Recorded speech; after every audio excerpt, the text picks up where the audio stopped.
Welcome to the final lesson of this section of 2019. Although I guess it depends on the videos what order we end up doing the extra ones. This is the final one that we're recording live here in San Francisco. Anyway, lesson 14.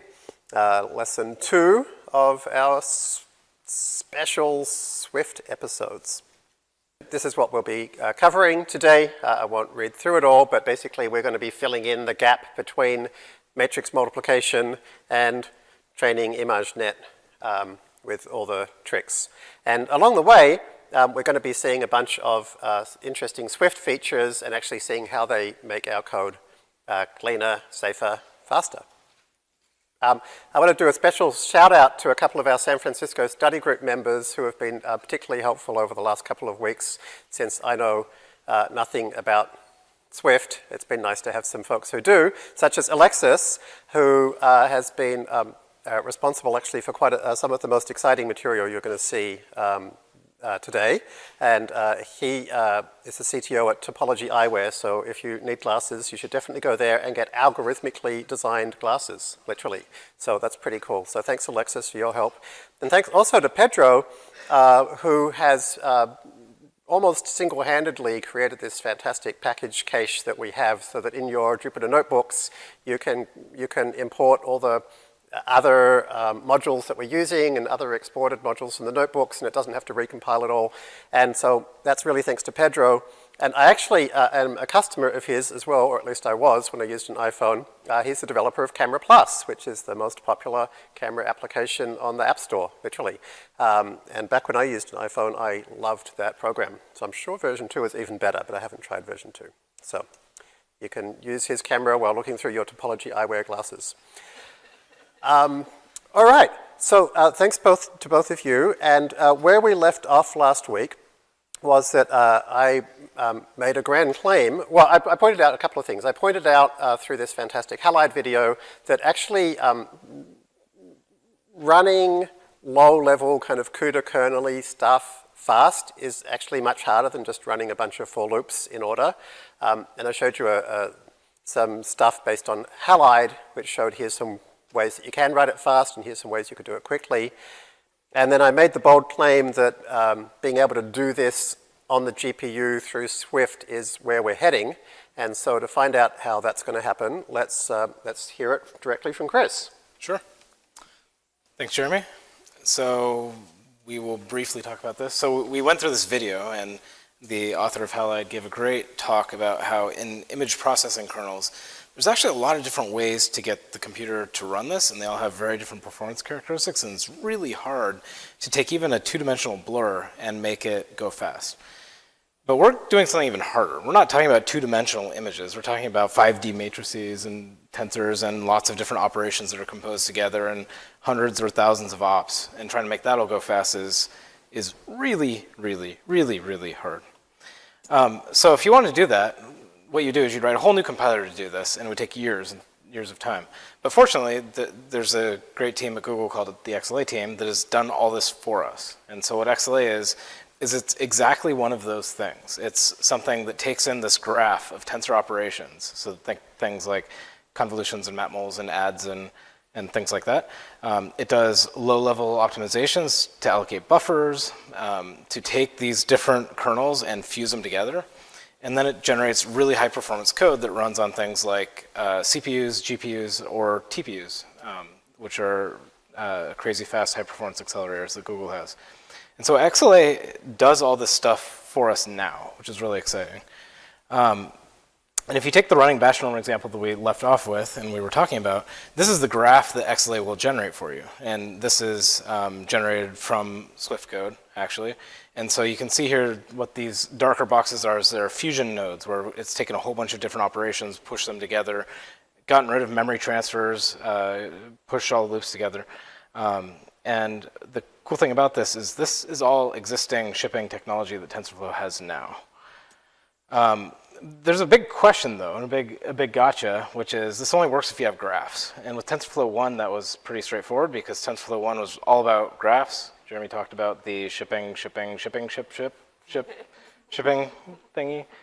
Ship, I don't know.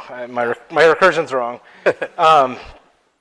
And so with TensorFlow 1, it was really natural. With TensorFlow 2, with PyTorch, there's a bigger problem, which is with eager mode, you don't have graphs. That's the whole point, is you want to have step at a time, you run one op at a time, and so you don't get the notion of these things.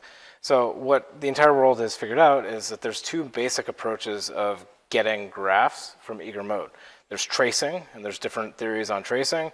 There's staging, and taking code and turning it into a graph algorithmically. And PyTorch and TensorFlow both have similar but different approaches to both of these different things.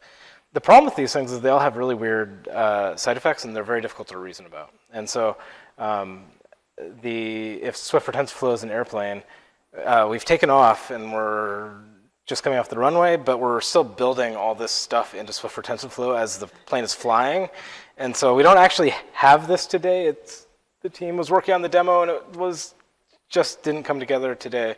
But this is really cool. And so one of the problems with tracing, for example, is that in PyTorch or in TensorFlow Python, when you trace, if you have control flow in your model, it will unroll the entire control flow. And so if you have an RNN, for example, it will unroll the entire RNN and make one gigantic thing. And some control flow you want to ignore, some control flow you want to keep in the graph. And so having more control over that is something that we think is really important. So Chris, this nearly there is as at end of April. This video will be out somewhere around mid to late June. It'll probably be up and running by then. Yes. And if it's not, you will personally go to the house of the person watching the video and fix it for them. So look, here's the deal. In 2-3 months, so that's July.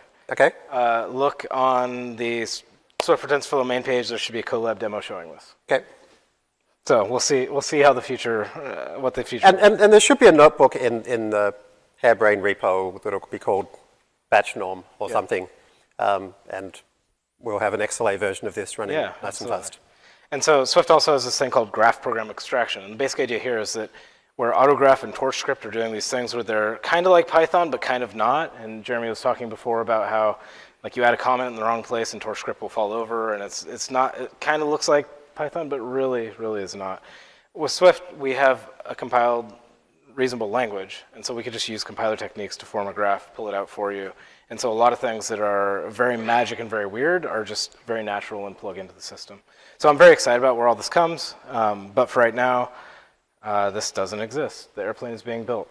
So one last thing that doesn't exist, because Jeremy wanted to talk about this, he's very excited, is there's this question about what is MLIR, and how does MLIR relate to XLA? What is all this stuff going on? What does this make sense for TensorFlow? And the way I look at this is that XLA is really good if you want high performance with these common operators like matrix multiplication, convolution, things like that. These operators can be combined in lots of different ways. Running batch norm is a great example of this. And so these are the primitives that a lot of deep learning is built out of.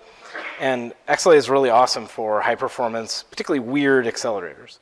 But there's a catch with this, because one of the things that power deep learning is the ability to innovate in many of these ways. And so depthwise convolutions came out, and suddenly with many fewer parameters, you can get really good accuracy wins. And you couldn't do that if you just had convolution. Yeah, and like on the other hand, like depthwise convolutions are a specific case of grouped convolutions. And the reason we haven't been talking about grouped convolutions in class is that so far no one's really got them running quickly. And so there's this whole thing that like somebody wrote a paper about 3 years ago, which basically says, hey, here's a way to get all the benefit of convolutions, but much, much faster. And we're still, the practical deep learning for coders course still doesn't teach them because they're still not practical because no one's got them running quickly yet. And so we've been talking about this whole course. The goal with this whole platform is to make it an infinitely hackable platform. And so if it's infinitely hackable down to convolution, or give up all performance around a CPU, well, that's not good enough. And so what MLIR is about is there's multiple different aspects of the project, but I think the one Jeremy's most excited about is, what about custom ops? Right? How can we make it so you don't bottom out at map-mul and convolution, and so you get that hackability to invent the next great convolution? Right? So the cool thing about this is that this is a solved problem. The problem is all the solutions are in these weird systems that don't talk to each other and they don't work well together, and they're solving different slices of it. So Halide, for example, is a really awesome system if you're looking for 2D image processing algorithms. Right? That doesn't really help us. Other people have built systems on top of Halide to try to adapt it and things like that. But this is really not a perfect solution. There's other solutions. So PlatML was recently acquired by Intel, and they have a lot of really cool compiler technology that is kind of in their little space. TVM is a really exciting project, also building on Halide, pulling it together with its own secret sauce of different things. And it's not just the compiler technology, it's also in each of these cases, they've built some kind of domain-specific language to make it easier for you, the data scientist, to write what you want in a quick and easy way. Right, and so, and often, and what happens here is that each of these plug into the deep learning frameworks in different ways. Right, and so what you end up having to do is you end up in a mode of saying, TVM's really good for this set of stuff, and Tensor Comprehensions, which is another cool research project, is good at these kinds of things. And so I have to pick and choose the framework I want to use based on which one they happen to build into, which is not very And again, we don't teach this in practical deep learning for coders because it's not practical yet. Yeah. You know, these things are generally research quality code. They generally don't integrate with things like PyTorch. They generally require lots of complex build steps. The compile time is often really slow. They work really great on the algorithm in the paper, but they kind of fall apart on things that aren't, all those kinds of problems. So our goal and our vision here with TensorFlow, but with Swift for TensorFlow also, is to make it so that you can express things at the highest level of abstraction you can. So if you have a bash norm layer, totally go for that bash norm layer if that's what you want, use it and you're good. If you want to implement your own running bash norm, you can do that in terms of matmls and adds and things like that, fine. If you want to sink down farther, you can go down to one of these systems. If you want to go down farther, you can write assembly code for your accelerator if that's the thing you're into. But you should be able to get all the way down and pick that level of abstraction that allows you to do what you want to do. And so I just want to give Tensor Comprehensions as one random example of how cool this can be. So this is taken straight out of their paper. This is not integrated. But Tensor Comprehensions gives you what is basically like Einstein notation on total steroids. It's like einsum. Yes, good point. It's like einsum, and but taken to a crazy extreme level. And what Tensor Comprehensions is doing is you write this very simple code. It's admittedly kind of weird, and it has magic, and the syntax isn't the important thing. But you write pretty simple code. And then it does all this really hardcore compiler stuff. So it starts out with your code. It then fuses the different loops because these two things expand out to loops. It does inference on what are the ranges for all the loops and what the variables that you're indexing into the arrays do. Then fuse and tile these things. Fuse, tile, then sync the code to make it so the inner loops can be vectorized. This is actually a particularly interesting example because this thing here, GEM, is a generalized matrix product. This is actually like the thing on which large amounts of deep learning and linear algebra and stuff is based on. So like a lot of the stuff we write ends up calling a GEM.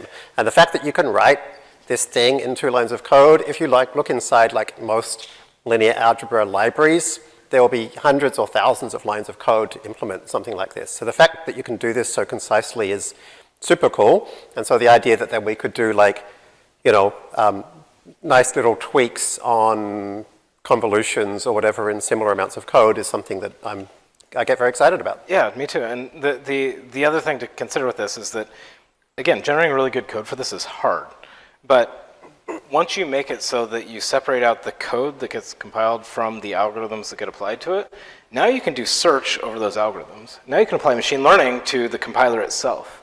And now you can do some really cool things that open up new doors. So, I mean, that's actually really interesting because in the world of databases, which is a lot more mature than the world of deep learning, this is how it works, right? You have a DSL, normally called SQL, where you express what you want, not how to get there. And then there's a thing called a query analyzer or query compiler or query optimizer that figures out the best way to get there, and it'll do crazy stuff like genetic algorithms and all kinds of heuristics. And so like what we're seeing here is we'll be able to do that for deep learning. Yep. Our own DSLs and our own optimizers, not deep learning optimizers, but more like database optimizers. Yeah, so it's going to be really exciting. So we're building all this. The MLR part of this is longer time horizon. This is not going to be done by the time this video comes out. But this is all stuff that's getting built, and it's all open source, and it's super exciting. So to overall summarize all this TensorFlow infrastructure stuff, so TensorFlow is deeply investing in the fundamental parts of the system. This includes the compiler stuff, also the runtime, op dispatch, the kernels themselves. There's tons and tons of stuff, and it's all super exciting. So Let's stop talking about the future. Yeah, I mean, That's kind of boring. Like, what can we do today? yeah, this is very exciting, Chris, that, sometime in the next year or two, there'll be these really fast things. But I actually know about some really fast languages right now. Really? Yeah, they're called C, C++, and seriously? Swift. Oh. Yeah, let me show you what I mean. Oh, okay. These are actually languages that we can make run really fast right now. And it's quite amazing, actually, how easy we can make this. Like, when you say to an average data scientist, hey, you can now integrate C libraries, the response is not likely to be, oh, awesome, right? Because like data scientists don't generally work at the level of C libraries. But data scientists, work in some domain, right? You work in neuroradiology, image acquisition, or you work in astrophysics or whatever. And in your domain, there will be many C libraries that do the exact thing that you want to do at great speed, right? And currently, you can only access the ones that have been wrapped in Python, and you can only access the bits that have been wrapped in Python.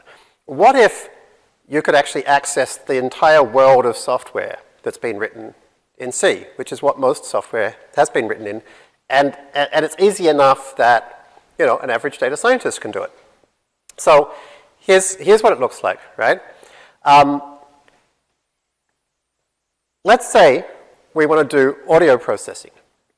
Okay, and so for audio processing, I'm thinking like, oh, how do I start doing audio processing? And in my quick look around, I couldn't see much in Swift that works on Linux for audio processing. So you write an MP3 decoder from scratch, right? Yeah, I thought about doing an MP3 decoder from scratch, but then lots of signal processing. I figured like people have MP3 decoders already. What are they doing? And I looked it up on the internet. And it turns out there's lots of C libraries that do it. Yep. And one popular one, apparently, is called SOX, right? And I'm a data scientist, I'm not an audio processing person, so this is my process last week, was like C, library, MP3, decode, and it says use SOX.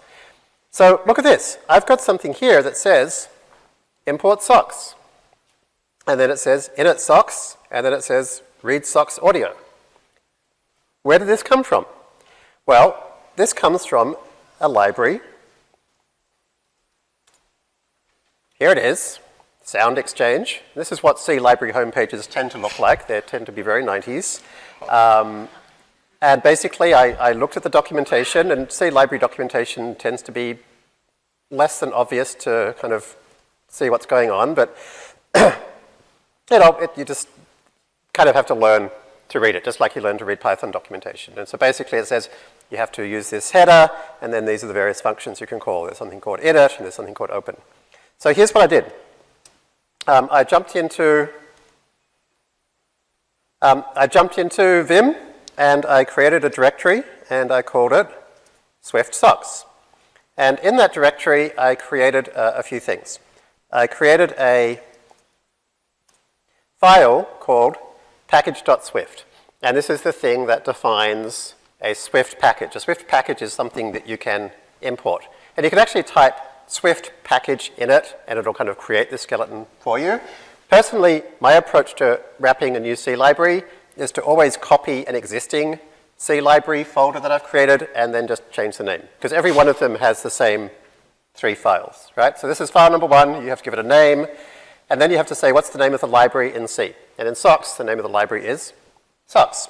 Mm-hmm. Step 2 is you have to create a file called sources SOX module.modulemap.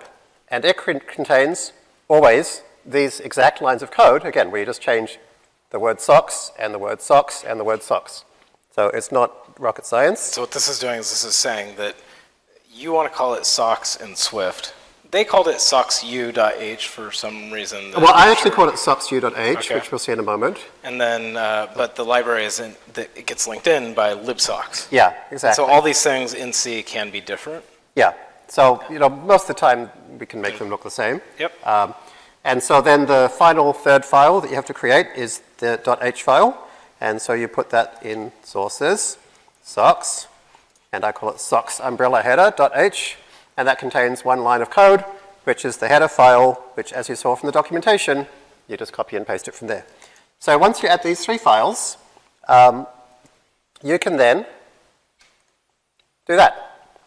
Okay, and so now I can import socks, and now this thing, this C function is available to Swift, right? And so this is kind of wild, right? Because suddenly, like a lot of what this Impractical Deep Learning for Coders course is about is like opening doors that weren't available to us as data scientists before and thinking, what happens if you go through that door, right? So what happens if you go through the door where suddenly all of the world's C libraries are available to you? What can you do in your domain that nobody was doing before because there wasn't any Python libraries like that? So and so what I tend to do is write little Swift functions that wrap the C functions to make them look nice. So here's init socks, which checks for the value I'm told the docs say to check for, and socks open read. For some reason, you have to pass nil, nil, nil, so I just wrapped that. And so now I can say, read socks audio. And so that's going to return some kind of structure. And so you have to read the documentation to find out what it is, or copy and paste somebody else's code. Very often, the thing that's returned to you is going to be a C pointer, and that's no problem. Swift is perfectly happy with pointers. You just say pointee to grab the thing that it's pointing at, and according to the documentation, there's going to be something called signal, which is going to contain things like sample rate, precision, channels, and length. And so I can, let's run those two. So I can run that, and I can see I've opened an audio file with a C library without any extra stuff. And so one of the things you can do is you can type socks tab, and here's all the stuff that's coming in from that header file. That's wild. Yeah, super cool. So so now I can go ahead and read that, and this is kind of somewhat similar to Python. In Python, you can open C libraries in theory and work with them, but I don't do it because, almost never do it, because I find that when I try to, the thing you get back are these C structures and pointers which I can't work with in Python in a convenient way, or if I do use things like PyBind 11, which is something that helps with that, then I have to create all these make scripts and compile processes, and I just don't bother, right? None of us bother. But in Swift, it's totally fine. And then the nice thing is we can bring Python and C and Swift together by typing import Python. The unholy marriage. Yeah, now we can just say, we can take our C array and say make NumPy array and plot it, right? So we're really bringing it all together now. And we can even use the ipython.display, and we can hear some audio. Hi everyone, I'm Chris. Hi everyone. Hi Chris. Nice Hi Jeremy. Thank you, Jeremy. My pleasure. All right, so why did I say yes to this again? okay, so this is pretty great, right? We've got Swift libraries, C libraries, Python libraries. We can bring them all together. We can do stuff that our peers aren't doing yet. But what I want to know, Chris, is how the hell is this even possible? Ah, okay. You're a guy that likes to look under the covers, or under the hood. Where's the... Cool, so let's talk about this. C is really a very simple language, so it should be no problem to do this, right? So C is two things, actually. It's really important. I think you were just talking about why it's actually very useful. There's tons of code available in C. A lot of that C is really useful. But C is actually a terrible, crazy, gross language on its own right. C has all these horrible things in it, like pointers that are horribly unsafe. And we have a question. Oh, let's do it. Is it possible to achieve similar results in Python using something like Cython? Yeah, absolutely. So Cython is a Python-like language which compiles to C. And I would generally rather write Cython than C for integrating C with Python. You still kind of, it's actually easier in a Jupyter notebook because you can just say %% Cython and kind of integrate it. But as soon as you want to start shipping a module with that thing, which presumably is the purpose is you want to share it, you then have to deal with like build scripts and stuff like that. So like Python has done an amazing job of kind of making it as easy as possible.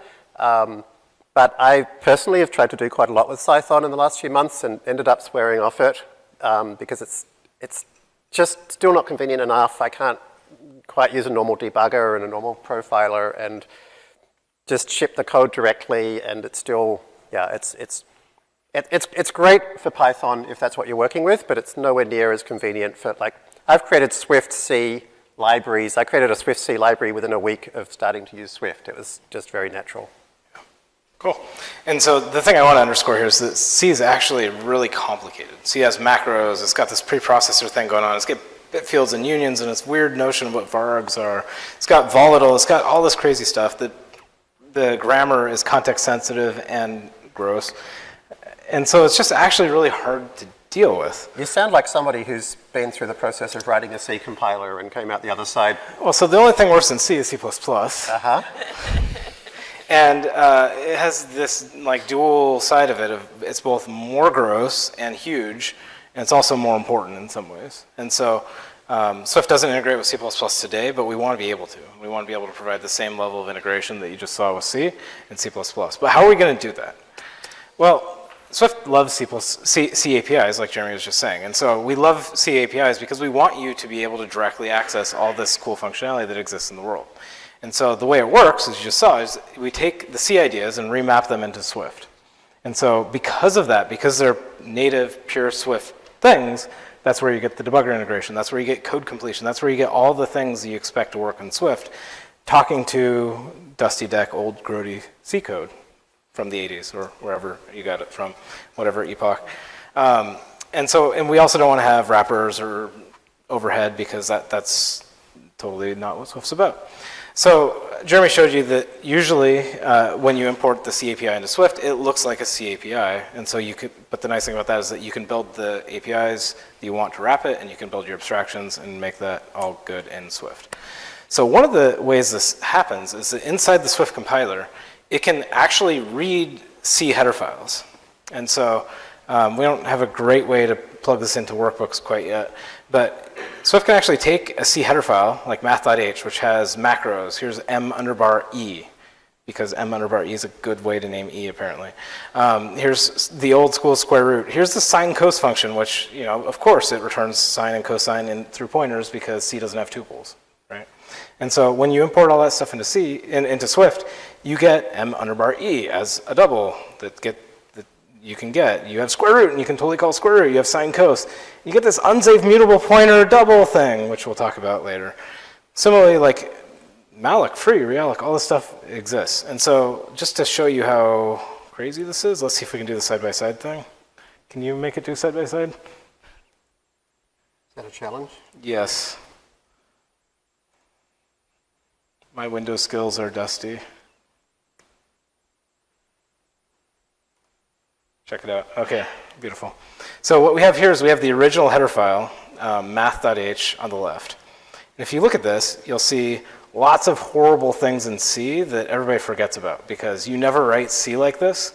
But this is what C looks like when you're talking about libraries. So we've got a whole bunch of if-defs, we've got macros, we've got like crazy macros, we've got conditionally enabled things, we've got these things are also macros. We've got inline functions, we've got tons and tons and tons of stuff, we've got comments, we've got structures, like exception, of course, that's an exception, right? So when you import this into Swift, this is what the Swift compiler sees. You see something that looks very similar, but this is all Swift syntax. So you see you get the header, the comments, you get all the same functions, you get all of the, like here's your m_e. And you get your structures as well, and this all comes right in. And this is why Swift can see it. Now, how does this work? That's the big magic question. So if you want to get this to work, what you can do is you can build into the Swift compiler, we can write a C parser, right? And we can implement a C preprocessor, and we can implement all the weird rules in C. Someday we can extend it and write C++ as well, and we can build as this library, so the Swift compiler knows how to parse C code. And a C++ compiler is pretty easy to write, so we can hack that out in a weekend. Or yay, good news. Like, we've already done this many years ago. It's called Clang. So what Clang is it's a C++ compiler. Oh, this is getting even more talk about how horrible C is. You actually get inline functions. Inline functions, the insane thing about inline functions is that they don't exist anywhere in a program unless you use them, right? They get inlined. And so if you want to be able to call this function from C, you actually have to code gen. You have to be able to parse that, code gen, understand what unions are now, understand all of this crazy stuff just so you can get the sign bit out of a float, right? C also has things like function pointers and macros and tons of other stuff. It's just madness. And so the right way to do this is to build a C compiler. And the C compiler we have is called Clang. And so what ends up happening is that when Jeremy says import socks, Swift goes and says, haha, what's a socks? Oh, it's a module. Okay, what is a module? Oh, it's C. Oh, it's got a header file. Fire up Clang. Go parse that header file. Go parse all the things the header file pulls in. That's what an umbrella header is. And go pull the entire universe of C together into that module, and then build what's called syntax trees to represent all the C stuff. Well, now we've got a very perfect, pristine C view of the world, the exact same way a C compiler does. And so what we can do then is we can build this integration between Clang and between Swift, where when you say, give me malloc, or give me socks init, Swift says, whoa, what is that? Hey, Clang, do you know what this is? And Clang says, oh yeah, I know what socks init is. It's this weird function. It takes all these pointers and blah, blah, blah. And Swift says, okay, cool. I will remap your pointers into my unsafe pointer. I will remap your int into my int32, because the languages are a little bit different. And so that remapping happens. And then when you call that inline function, Swift doesn't want to know how unions work. That's crazy. So what it does instead is it says, hey, Clang, you know how to do all this stuff. You know how to code generate all these things. And they both talk to the LLVM compiler that we were talking about last time. And so they actually talk to each other. They share the code. Clang does all that heavy lifting. And now it's both correct and it just works. Two things we like. And so these two things plug together really well. And now Swift can talk directly to C APIs. It's very nice. If you want to geek out about this, there's a whole talk. It's like a half hour, an hour long, talking about how all this stuff works at a lot lower level. We will add that link to the lesson notes. Yeah. So let's jump back to your example, because... Okay. So one of the reasons I'm really interested in this description, Chris, is that it's kind of all about one of the reasons I really wanted to work with you, apart from the fact that you're very amusing and entertaining, is that I'm easy to laugh at. Yeah, absolutely. Is that this idea of what you did with Clang and Swift is like the kind of stuff that you're going to be seeing is what's happened with like how differentiation is getting added to Swift. And like this idea of like being able to pull on this entire compiler infrastructure, as you'll see, is actually going to allow us to do some similarly exciting and surprisingly amazing things in deep learning world. And I'll say, this is all simple now, but actually getting these two massive systems to talk to each other was kind of heroic. And getting Python integrated was comparatively easy, because Python is super dynamic, and C is not dynamic. Yeah. And one thing I'll say about C libraries is each time I come across a C library, many of them have used these weird edge case things Chris described in surprising ways. And so I just wanted to point at a couple of pointers as to how you can deal with these weird edge cases. So when I started looking at kind of how do I create my own version of tf.data, I need to be able to read JPEG files, I need to be able to do image processing. I was interested in trying this library called VIPS. And VIPS is a really interesting C library for image processing. And so I started looking at at bringing in the C library. And so I started in exactly the way you've seen already. So let's do that.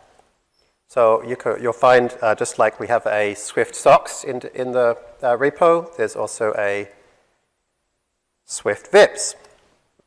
And we'll start seeing some pretty familiar things. There's the same package.swift that you've seen before, but now it's got some extra lines we'll describe in a moment. There's the sources VIPS module map with the exact 3 lines of code that you've seen before.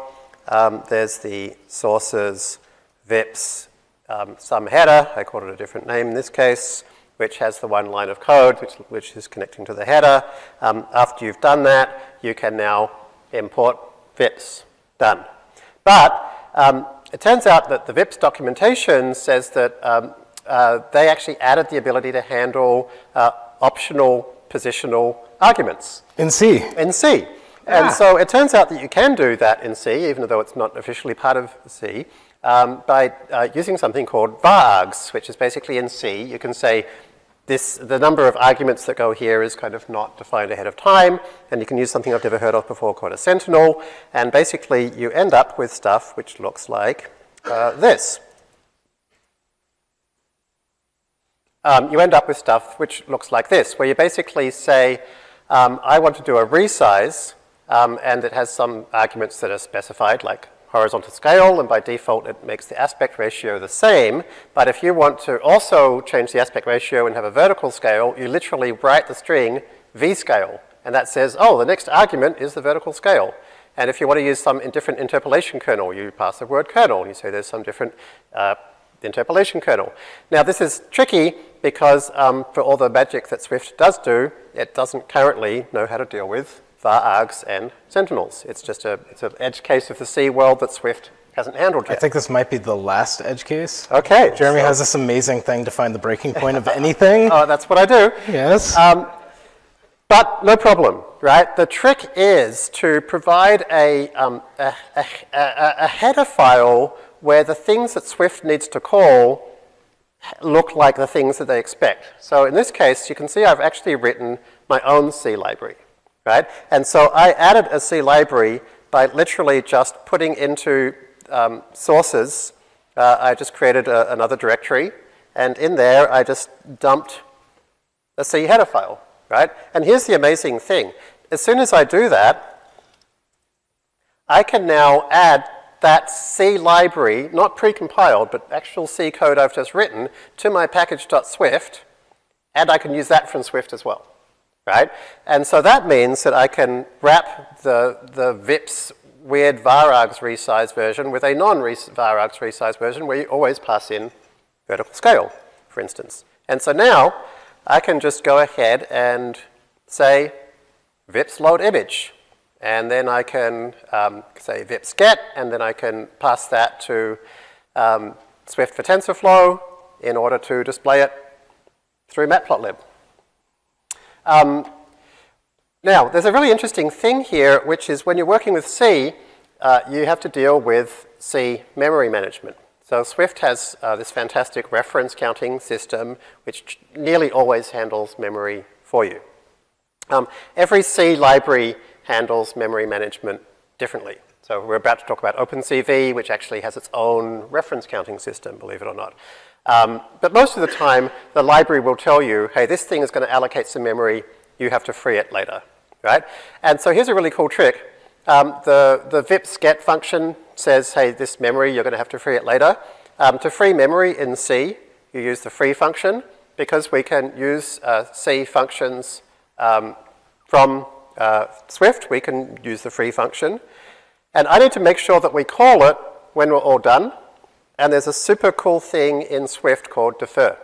And defer says, run this piece of code before you finish doing whatever we're doing, which in this case would be before we exit from this function.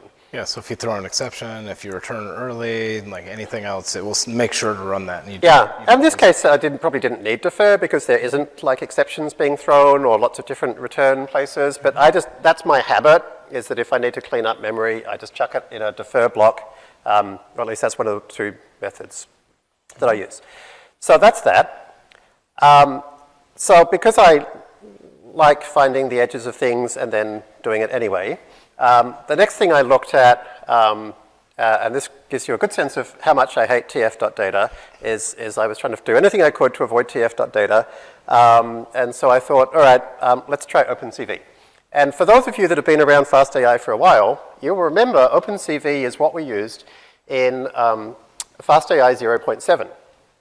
And I loved it because it was like insanely fast. It's fast, reliable, high-quality code that covers a massive amount of computer vision. It's kind of like, it's what everybody uses if they can. And much to my sadness, we had to throw it out because it hates Python multiprocessing so much. It just kept creating weird race conditions and crashes and stalls on like literally the same code on the same operating system on 2 different AWS servers that were meant to be the same spec would give different results. So that was sad. So I was kind of hopeful maybe it'll work in Swift. So we gave it a go. And unfortunately, since I last looked at it, they threw away their C API entirely, and they're now C++ only. And Chris just told you we can't use C++ from Swift. But here's the good news. You can disguise it so Swift doesn't know that it's C++. And so the disguise needs to be a C header file that only contains C stuff, right? But what's in the C++ file behind the header file Can be anything. can be anything at all. It can be Pascal.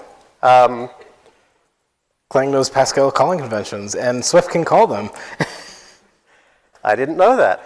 Pascal strings too. So here's Swift CV. And so Swift CV has a very familiar looking package.swift that contains the stuff that we're used to. And it contains a very familiar looking OpenCV4 module map. Now OpenCV actually has more than one library, so we just have to list all the libraries. It has a very familiar looking, actually we don't even have a, oh sorry, that's right. So we didn't use the header file here because we're actually going to do it all from our own custom C++/C code. So I created a C OpenCV, and inside here you will find C++ code. And we actually largely stole this from the Go OpenCV wrapper, because Go also doesn't know how to talk to C++, but it does know how to talk to C. So that was a convenient way to kind of get started.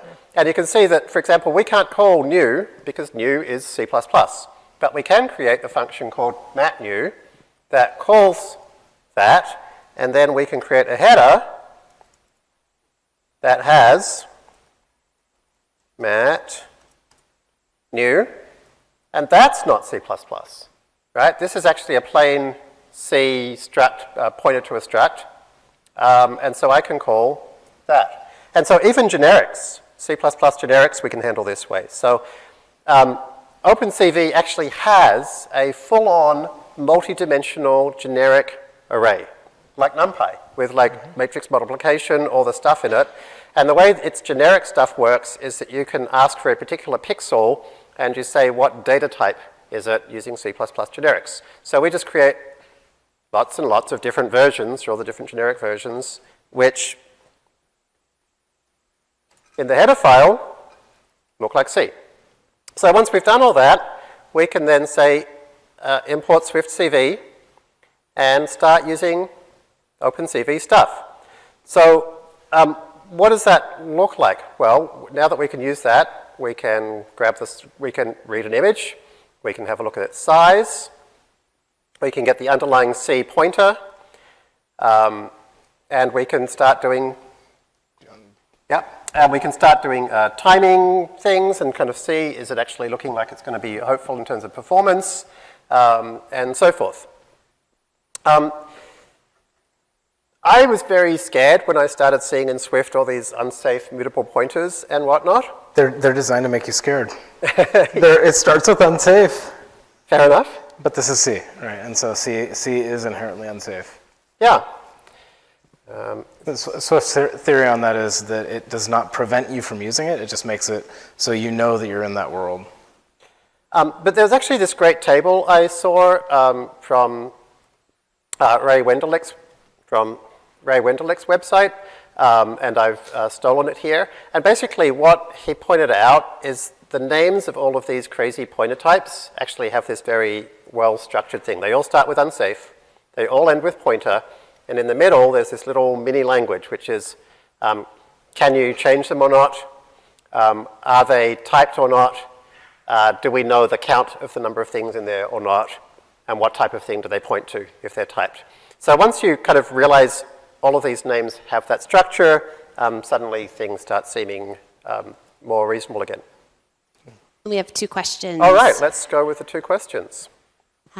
One is, are the C libraries dynamically linked or statically linked or compiled from source to be available in Swift? Sure. By default, if you import them, they are statically linked. And so they'll link in with the normal linker flags, and if the library is a .a file, then it will get statically linked directly into your Swift code. If it's a .so file, then you'll dynamically link it, but it's still linked to your executable. All the linker stuff, so DL open, is a C API. And so if you want to, you can dynamically load C libraries, you can look up their symbols dynamically, you can do all that kind of stuff too. Another question is, how much C do you have to know to do all these C-related imports? Almost none, so like I don't really know any C at all. So I kind of like randomly press buttons until things start working or copy and paste other people's C code. Yeah, the internet, Stack Overflow has a lot of helpful stuff. Yeah, you need to know there's a thing called a header file, and that contains a list of the functions that you can call, and you need to know that you type hash include angle brackets header file, but you can just copy and paste the Swift socks library that I've already shown you, which has the 3 files already there. And so really you don't need to know any C, you just need to replace the word socks with the name of the library you're using. And then you need to know, you need to kind of work through the documentation that's in C, and that's the bit where it gets like, you know, I find the tab completion stuff is the best way to handle that. It's like hit tab and you say let x equal, and then you call some function, and then you say x dot, and you see what's inside it, and things kind of start working. And for all the hard time you give Socks as a, you know, not a web design firm, it has a pretty well-structured API. Mm-hmm. And so if you have a well-structured API like this, then using it is pretty straightforward. If you have something somebody hacked together, they didn't think about it, then it's probably going to be weird, and you may have to understand their API, and it may require you to understand a lot of C. But those are the APIs that you probably won't end up using, because if they haven't gotten a lot of love to their API, people aren't using it, usually. My impression is that almost all of the examples of the future power of Swift seem to rely on not on the abstraction to higher levels, but on the diving into lower level details. As a data scientist, I try to avoid doing this. I only go low if I know there's a big performance gain to be had. Let me say my perspective as a data scientist, and then maybe we can hear your... Well, and I was just going to inject, we're starting at the bottom. So we'll be getting much higher levels soon. But. Yeah, but I mean, there's a reason that I'm wanting to teach this stuff, which is that I actually think as data scientists, this is our opportunity to be far more awesome. It's like being able to access, like something I've noticed for the last 25 years is like everybody I know in, I mean, it didn't used to be called data science, but we used to call it like industrial mathematics or whatever, operated within the world that was accessible to them, right? So like at the moment, for example, there's a huge world of something called sparse convolutions that are, I know they're amazing. I've seen like competition winning solutions. They like get state-of-the-art results. There's like 2 people in the world doing it because it all requires custom CUDA kernels, you know.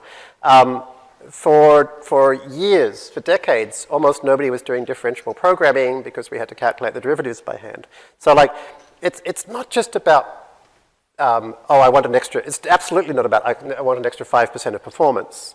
It's about being able to do whatever's in your head.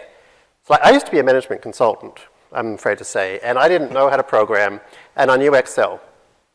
And the day that I learned Visual Basic was like, oh, now I'm not limited to the things I can do in a spreadsheet, I can program, you know, and then when I learned Delphi, it was like, oh, now I'm not limited to the things that I can program in a spreadsheet, I can do things that are in my head. So that's where I want us all to get to. Yep. Okay, and some people are feeling overwhelmed with Swift, C, C++, Python, PyTorch, TensorFlow, Swift for TensorFlow. Do we need to become experts on all these different languages? No. No, we don't, but can I show why this is like super interesting? Because this is like, this like, so let me show you why I started going down this path, right? Which is that I was using tf.data. And I found that it took me 33 seconds to iterate through ImageNet. And I know that in Python, we have a notebook which Sylvain created to compare called timing. And the exact same thing takes 11.5 seconds. And like, this is not an insignificant difference. Waiting more than 3 times as long just to load the data is just not okay for me. So I thought, well, I bet OpenCV can do it fast. So I created this little OpenCV thing. And then I created a little test program. So this is the entirety of my test program, right, which is something that downloads ImageNet and reads and resizes images and does it with 4 threads. And so if you go Swift run, Swift run,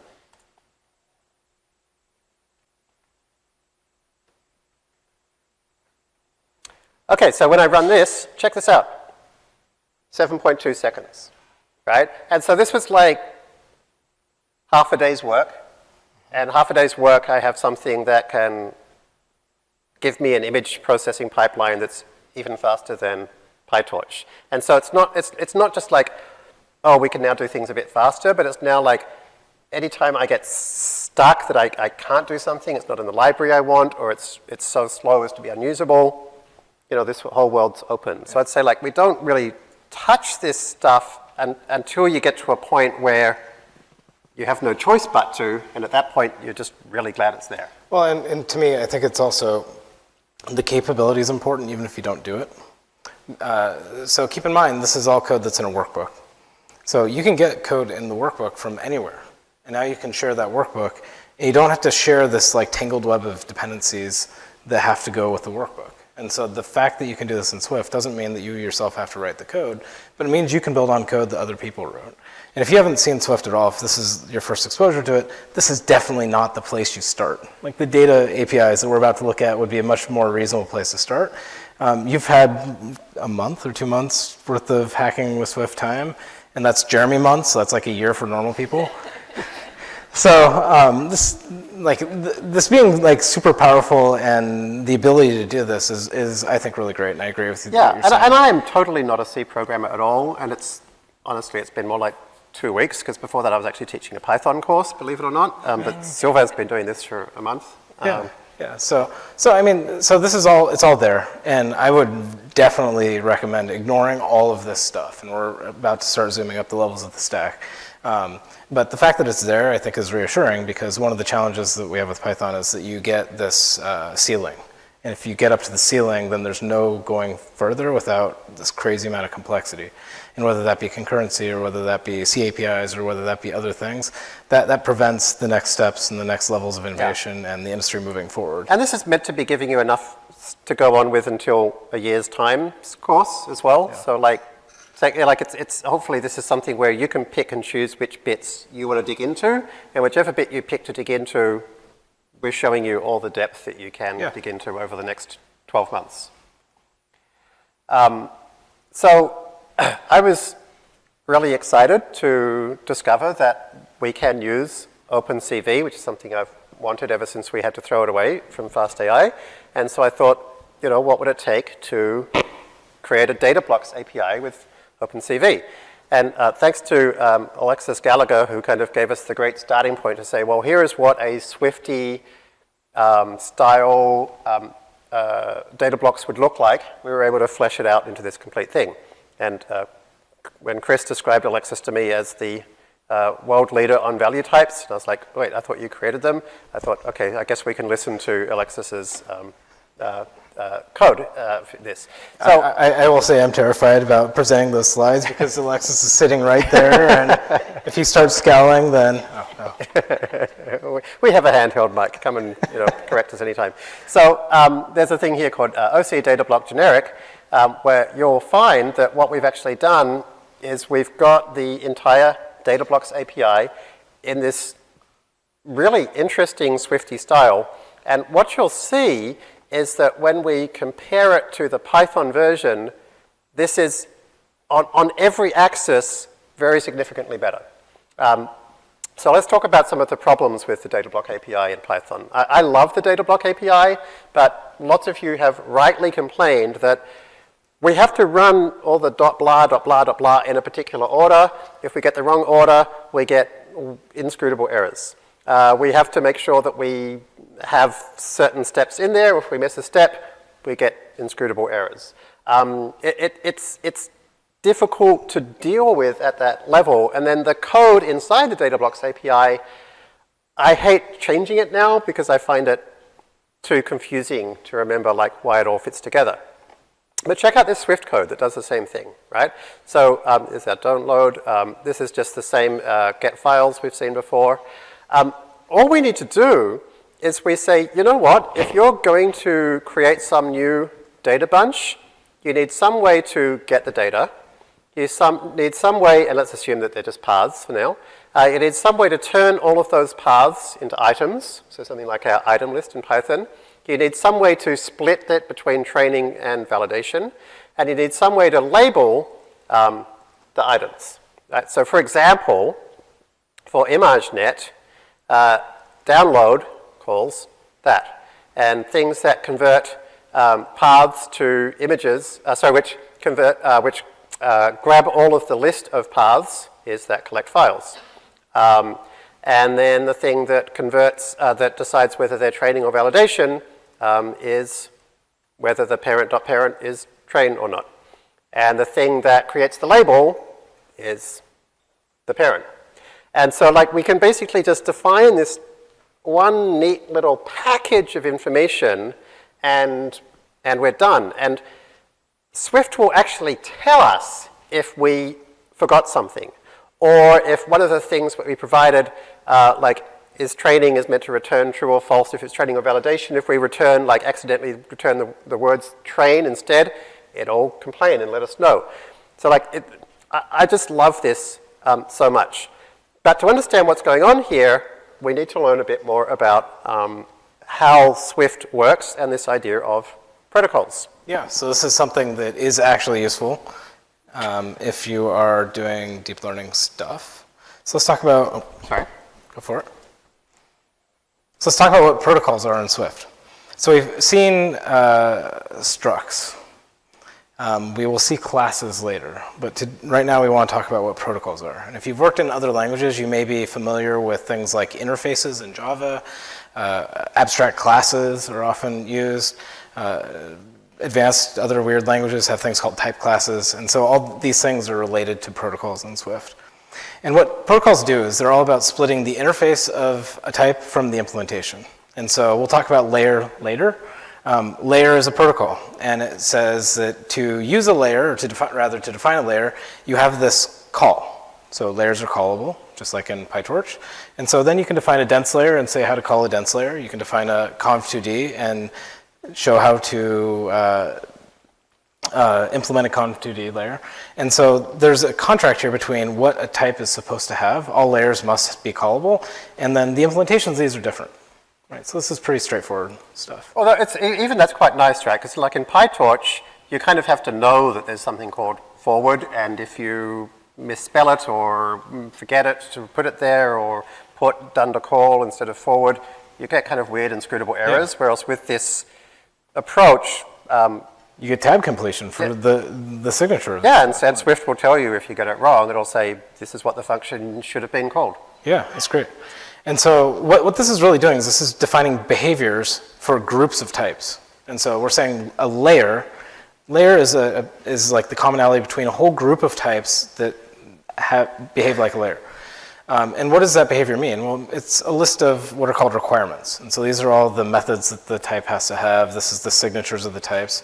And these things often have invariants. And so one of the things that Swift has in its library is the notion of equatable. What is equatable? Well, an equatable is any type that has this equals equals operator, right? And then it says what is equatability and all that kind of stuff. Now, the cool thing about this is that you can build up towers of types. And so you can say, well, equatable gets refined by an additive arithmetic. And an additive arithmetic is something that supports addition and subtraction. Then if you also have multiplication, you can be numeric. And if you also have negation, then you can be signed. And then you can have integers, and you can have floating point. And now you can have all these different things that exist in the ecosystem of your program, and you can describe them.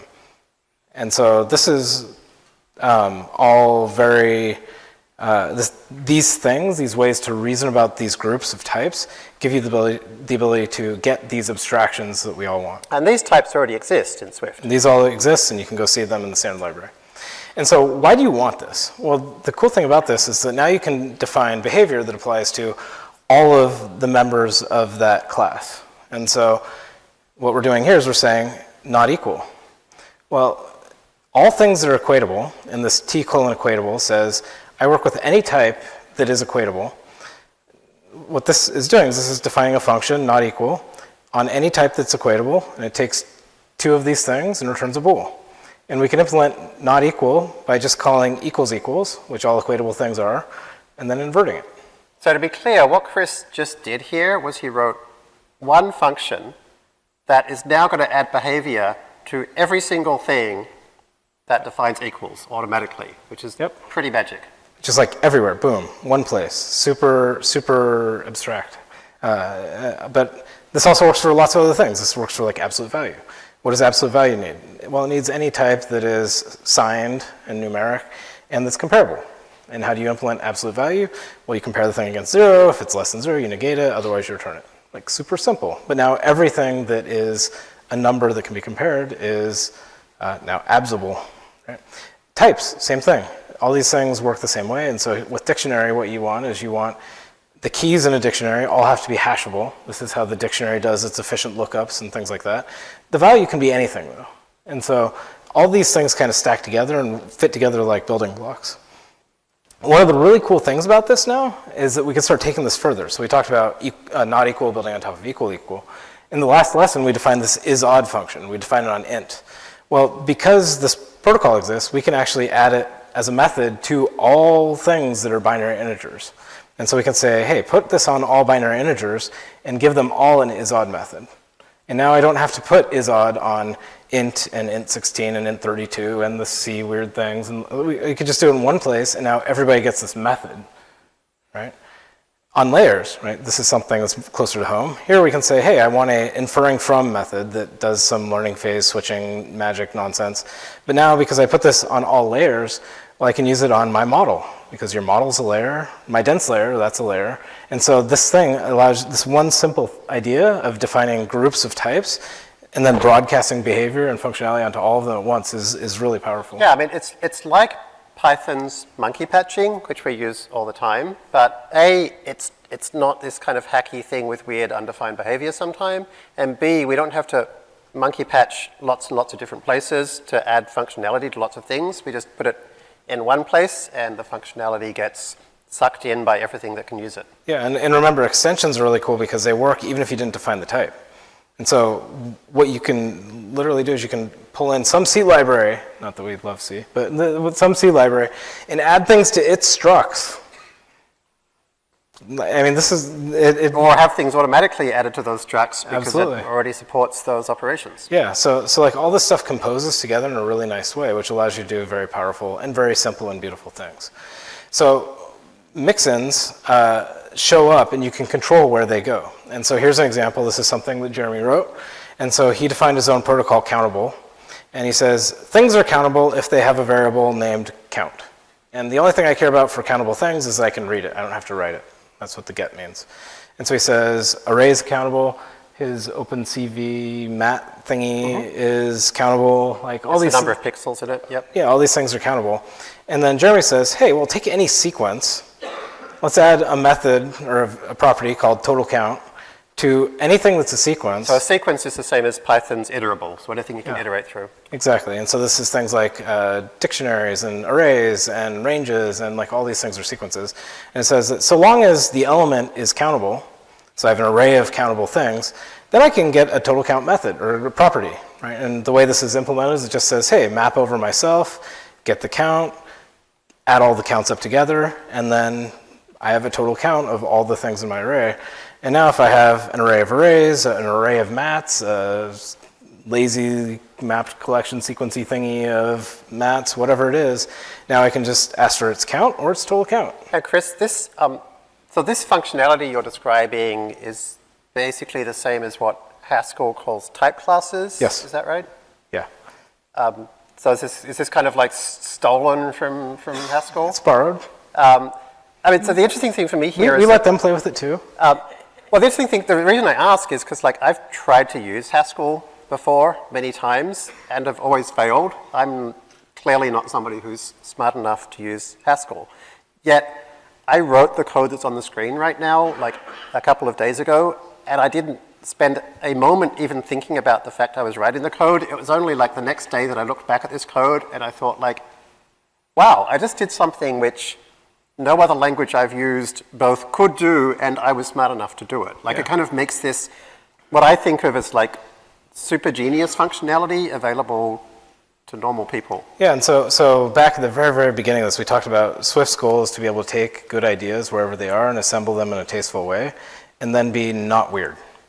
Like being not weird is a pretty hard but important goal. So the way I look at programming languages is that programming languages in the world have these gems in them. And Haskell has a lot of gems, incidentally. It's a really cool functional language. It's very academic. It's super powerful in lots of ways. But then it gets buried in weird syntax. And it's this purely functional, you have to be, has a very opinionated worldview of how you're supposed to write code. And so it appeals to a group of people, which is great. But then it gets ignored by the masses. And to me, it's really sad that the great technology in programming languages that's been invented for decades and decades and decades gets forgotten just because it happened to be put in the wrong place. Yeah, so I mean, it's not just that, but it's even the whole way things are described are all about monoids and monads and whatever. Existentials and things like that. Yeah, exactly. And so a lot of what Swift is trying to do is it's trying to take those ideas, re-explain them in a way that actually makes sense, stack them up in a very nice, consistent way, and design it, right? And so a lot of this was pull these things together and really polish and really push and like make sure that the core is really solid. Okay, we have a question. How does the Swift protocol approach avoid the inheritance tree hell problem in languages like C#, where you end up with enormous trees that are impossible to refactor? Yes. And similarly, what are the top opinions around using the mix-in pattern, which has been found to be an anti-pattern in other contexts? Yeah, so the way that Swift implements this is completely different than the way that subclasses work in C# or Java or other object-oriented languages. There, what you get is something called a vtable. And so your type has to have one set of mappings for all these different methods, and then you get very deep inheritance hierarchies. In Swift, you end up adding methods to int. Like so we, on the last slide, added a method is_odd to all the integers. Integers don't have a vtable. That would be a very inefficient thing to do. And so the implementation is completely different. The trade-offs are completely different. I will, at the end of this, I think, in a couple of slides, have a good pointer that will give you a very nice deep dive on all that kind of stuff. So also there's the binary method problem, and there's a whole bunch of other things that are very cleanly solved in the Swift protocols. Okay, and then there was also a question, out of curiosity, could you give an estimate of how long it would take someone to go from a fair level of knowledge in Python, TensorFlow, deep learning, to start being able to be a competent contributor to Swift for TensorFlow? Yeah, so we've designed Swift in general to be really easy to learn, and so that you can learn as you go. And this course is a little bit it's very bottoms up, but a lot of Swift, just like Python, was designed to be taught. And what you start with when you go in from that perspective is you get a very top-down kind of perspective. And what I would do is I would start with the Google for a Swift tour, and you get a very nice top-down view of the language, and it's very approachable. And like just pick something that like is in fastai, in some fastai notebook now, we haven't implemented it yet, and pop it into a notebook, right? And the first time you try to do that, you'll get all kinds of weird errors and abstractions, and you won't know what's going on, but after a few ask weeks, on the forum, and that's what the community is about. Yeah, lots of help from the forum, and Chris and I are both on the forum, and there's the SOTF teams on the forum. We'll help you out, and in a few weeks' time, you'll be writing stuff from scratch and finding it a much smoother process. Yeah. So I want to address one weird thing here and give you something to think about. And you might wonder, okay, well, Jeremy wants to know all the countable things. We have arrays and we have mat, and we have to say that they are countable. But the compiler knows that it's countable or not. Like if you try to make something countable and it doesn't have a count method, the compiler will complain to you. So why do we have to do this? Well, let's talk about a different example. And the answer is that protocols are not just about methods. This is also related to the C# question. But the behavior of those methods also matters. And so here we're going to switch domains and talk about shapes. And so I have shape. All shapes have to have a draw method. Right? This is super easy. And what I can do is I can define an octagon and tell it how to draw. I can define a diamond, tell it how to draw, using exactly the same stuff that we just saw before. Really easy. And the cool thing about this is now I can define a method, refresh, and now refresh, all it does is it clears the canvas and draws a shape.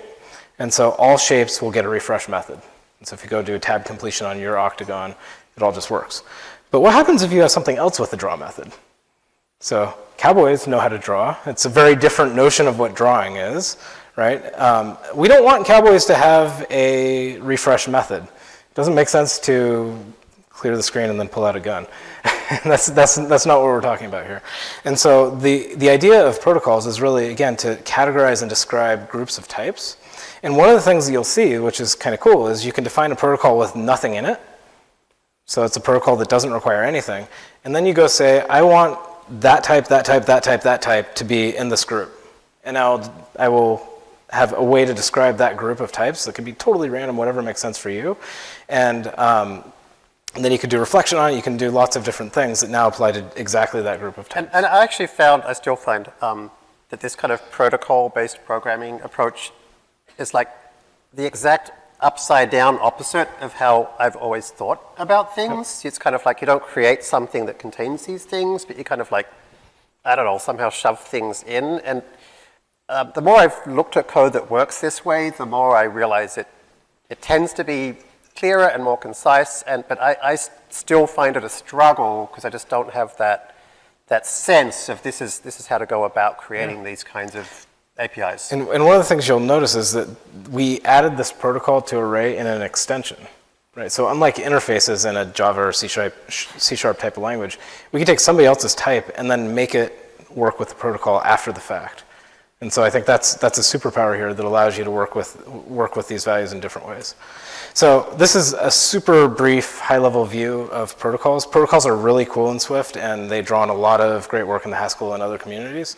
There's a bunch of talks, and even Jeremy wrote a blog post that's really cool that talks about some of the fun things you can do. One, extensions make code hard to read because once a functionality of a particular API or class is extended in this way, you won't know if the functionality is coming from the original class or from somewhere else. Yeah, so that's something you let go of when you write Swift code. And there's a couple of reasons for that. One of which is that you get good IDE support. And so, again, we're kind of building some parts of this airplane as we fly it, but in Xcode, for example, you can click on a method and jump to the definition, right? And so you can say, well, okay, here's map on array. Where does map come from? Well, map isn't defined on array. Map, filter, reduce, those aren't defined on array. Those are actually defined on sequence. And so all sequences have map, filter, reduce, and a whole bunch of other stuff. And so arrays are, of course, sequences, and so they get all that behavior. And so the fact that it's coming out of sequence, as a Swift programmer, particularly when you're starting, doesn't really matter. It's and actually, good functionality.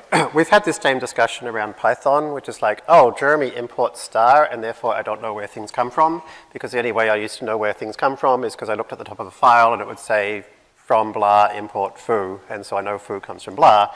And we had that whole discussion earlier lesson where I said, that's not how you figure out where things come from. You learn to use jump to symbol in your IDE, or you learn to use Jupyter Notebook's ability to show you where things come from. That's just the way to go. Thank you. I feel that Scala is often a very nicely designed language that, to my knowledge, doesn't lack in terms of the features I've seen so far in Swift. Is that true? And if so, is the choice of Swift more about JVM as opposed to non-JVM runtimes and compilers? Yeah, so Scala is a great language. Scala is one of the way I would explain Scala is that they are very generous in the features they accept. They're undergoing a big redesign of the language to kind of cut it down and try to make the features more sensible and stack up nicely together. Swift and Scala have a lot of similarities in some places, and they diverge wildly in other places. I mean, I would say there's you know, I feel like anybody doing this course understands the value of tasteful curation, because PyTorch is very tastefully curated, and TensorFlow might not be. And so like using a tastefully curated, carefully put together API like Swift has and like PyTorch has, I think it makes life easier for us as data scientists and programmers. Yeah, but I think the other point is also very good. So Scala is very strong in the JVM, Java virtual machine ecosystem, and it works very well with all the Java APIs, and it's great in that space. Swift is really great if you don't want to wait for JVM to start up, so you can run a script, right? And so there's nice duals, and they have different strengths and weaknesses in that sense. Do we have time before our break that I can quickly show how this all goes together? Great. I probably can't stop you even if I wanted to. So just to come back to this 8C, right? You can basically see what's happened here. We've defined this protocol saying these are the things that we want to have in a data blocks API. And then we said here is a specific example of a data blocks API. Now at this point, we're missing one important thing, which we've never actually created the bit that says this is how you open an image and resize it and stuff like that, right? So we just go through and we can say, let's call .download, let's call .getItems. We can create nice simple little functions now. We don't have to create complex class hierarchies to say things like, tell me about some sample, and it prints it out, right? And we can create a single little function which creates a train and a valid. This is neat, right? This is something I really like about this style of programming is this is a named tuple. And I really like this idea that we don't have to create our own struct and class all the time. It's a kind of a very functional style of programming where you just say, I'm just going to define my type as soon as I need it. And this type is defined as being a thing with a train and a thing with a valid. So as soon as I whack brackets around, parentheses around this, it's both a type and a thing now. And so now I can partition into train and valid, and that's returned something where I can grab a random element from valid and a random element from train. We can create a processor, and again, it's just a protocol, right? So remember, a processor is a thing like for categories, creating a vocab of all of the possible categories. And so a processor is something where there's some way to say, like, what is the vocab? And if you have a vocab, then process things from text into numbers, or deprocess things from numbers into text. And so we can now go ahead and create a category processor, right? So here's like, grab all the unique values, and here's label to int, and here's int to label. Why are you using parentheses on your map, Jeremy? Gosh. I didn't write that. There we go. Yeah. So now that we have a category processor, we can try using it to make sure that it looks sensible. And we can now label and process our data. So we first have to call label, and then we have to call process. Now, given that we have to do those things in a row, rather than creating whole new API functions, we can actually just use function composition. Now, in PyTorch, we've often used a thing called compose. But actually, it turns out to be much easier, as you'll see, if you don't create a function called compose, but you actually create an operator. And so here's an operator, which we will call compose, right? Which is just defined as first call this function, f, and then call this function, g, on whatever the first thing you passed it is. So now we've defined a new function composition which first labels and then processes. And so now here's something which does both. And so we can map, right? So we don't have to create, again, all these classes and special purpose functions. We're just putting together function composition and map to label all of our training data and all of our validation data. And so then finally, we can say, well, this is the final structure we want. We want a training set, we want a validation set, and let's again create our own little type in line. Right, so it's an array of tuples. Yeah, so our training set's an array of named tuples. Our validation set is an array of named tuples. And so we're going to initialize it by passing both in. And so this basically is now our data blocks API. There's a function called make split labeled data. And we're just going to pass in one of those configuration protocols we saw. So we're going to be passing in the ImageNet configuration protocol, the thing that conforms to that protocol. And we're going to be passing in some processor, right, which is going to be a category processor. And it's just going to call download, get the items, partition, map, label of, and then initialize the processor state, and then do label of, and then process is our processing function, and then map that, right? And so that's it. So now we can say, to use this with OpenCV, we define how to open an image. There it is. We define how to convert BGR to RGB, because OpenCV uses BGR. That's how old it is. We define the thing that resizes to 224 by 224 with bilinear interpolation. And so the process of opening an image is to open, then BGR to RGB, and then resize, and we compose them all together, and that's it, right? So now that we've got that, we then need to convert it to a tensor. So the entire process is to go through all those transforms and then convert to a tensor. And then I'll skip over the bit that does the mini batches. There's a thing we've got to do the mini batches with that split labeled data we created, and we then just pass in the transforms that we want, and we're done, right? So the data blocks API in kind of functional-ish, protocol-ish Swift, ends up being a lot less code to write and a lot easier for the end user, because now for the end user, there's a lot less they have to learn to use this data blocks API. It's really just like the normal kind of maps and function composition that hopefully they're familiar with as Swift programmers. So I'm really excited to see how this came out, because it solves the problems that I've been battling with for the last year with the Python data blocks API, and it's been really just a couple of days of work to get to this point. And one of the things that this points to in Swift that is a big focus is on building APIs. And so, again, we've been talking about this idea of being able to take an API, use it without knowing how it works. It could be in C or Python or whatever, but it's about building these things that compose together and they fit together in very nice ways. And with Swift, you get these clean abstractions. So once you pass in the right things, it works. You don't get the stack trace coming out of the middle of somebody else's library that now you have to figure out what you did somewhere along the way that caused it to break. Yeah. At least not nearly as often. So to see what this ends up looking like, I've created a package called datablock. It contains two files in. It's got a package.swift and it's got a main.swift. And main.swift is that, right? So all that in the end to actually use it, that's how much code it is to use your datablocks API and grab all the batches. So it comes out super pretty. Yeah. So let's take a 5-minute break and see you back here at 8:05. Okay, so we're gradually working our way back to what we briefly saw last week, Notebook 11, training ImageNet, and we're gradually making our way back up to hit that point again. It's a bit of a slow process because along the way we've had to kind of invent float and learn about a new language and stuff like that, but we are actually finally up to 0.2, a fully connected model, believe it or not. And the nice thing is, at this point, things are going to start looking more and more familiar.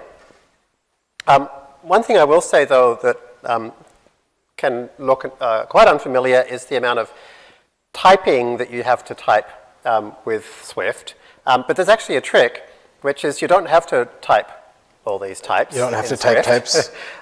What you can actually do is you can say, like, oh, here's a type I use all the time, tensor, bracket float, and I don't like writing angle brackets either. So let's just create a type alias called TF. And now I just use TF everywhere. Now to be clear, a lot of real Swift programmers in their production code might not like doing that a lot. I mean, personally, I do that a lot, even not in notebooks. But you might want to be careful if you're doing actual Swift programming. The way I would look at it is if you're building something for somebody else to use, if you're publishing an API, you probably don't want to do that. Yeah. But if you're hacking things together and you're playing and having fun, it's no problem at all. Yeah, I mean, different strokes. I personally, I would say if I'm giving somebody something that's the whole thing's tensor floats, I would do it. But anyway, in a notebook, I definitely don't want to be typing that. So in a notebook, make it easier for your interactive programming by knowing about things like type alias. Yeah, that's something we also want to make better just in general, so that these things all just default to float.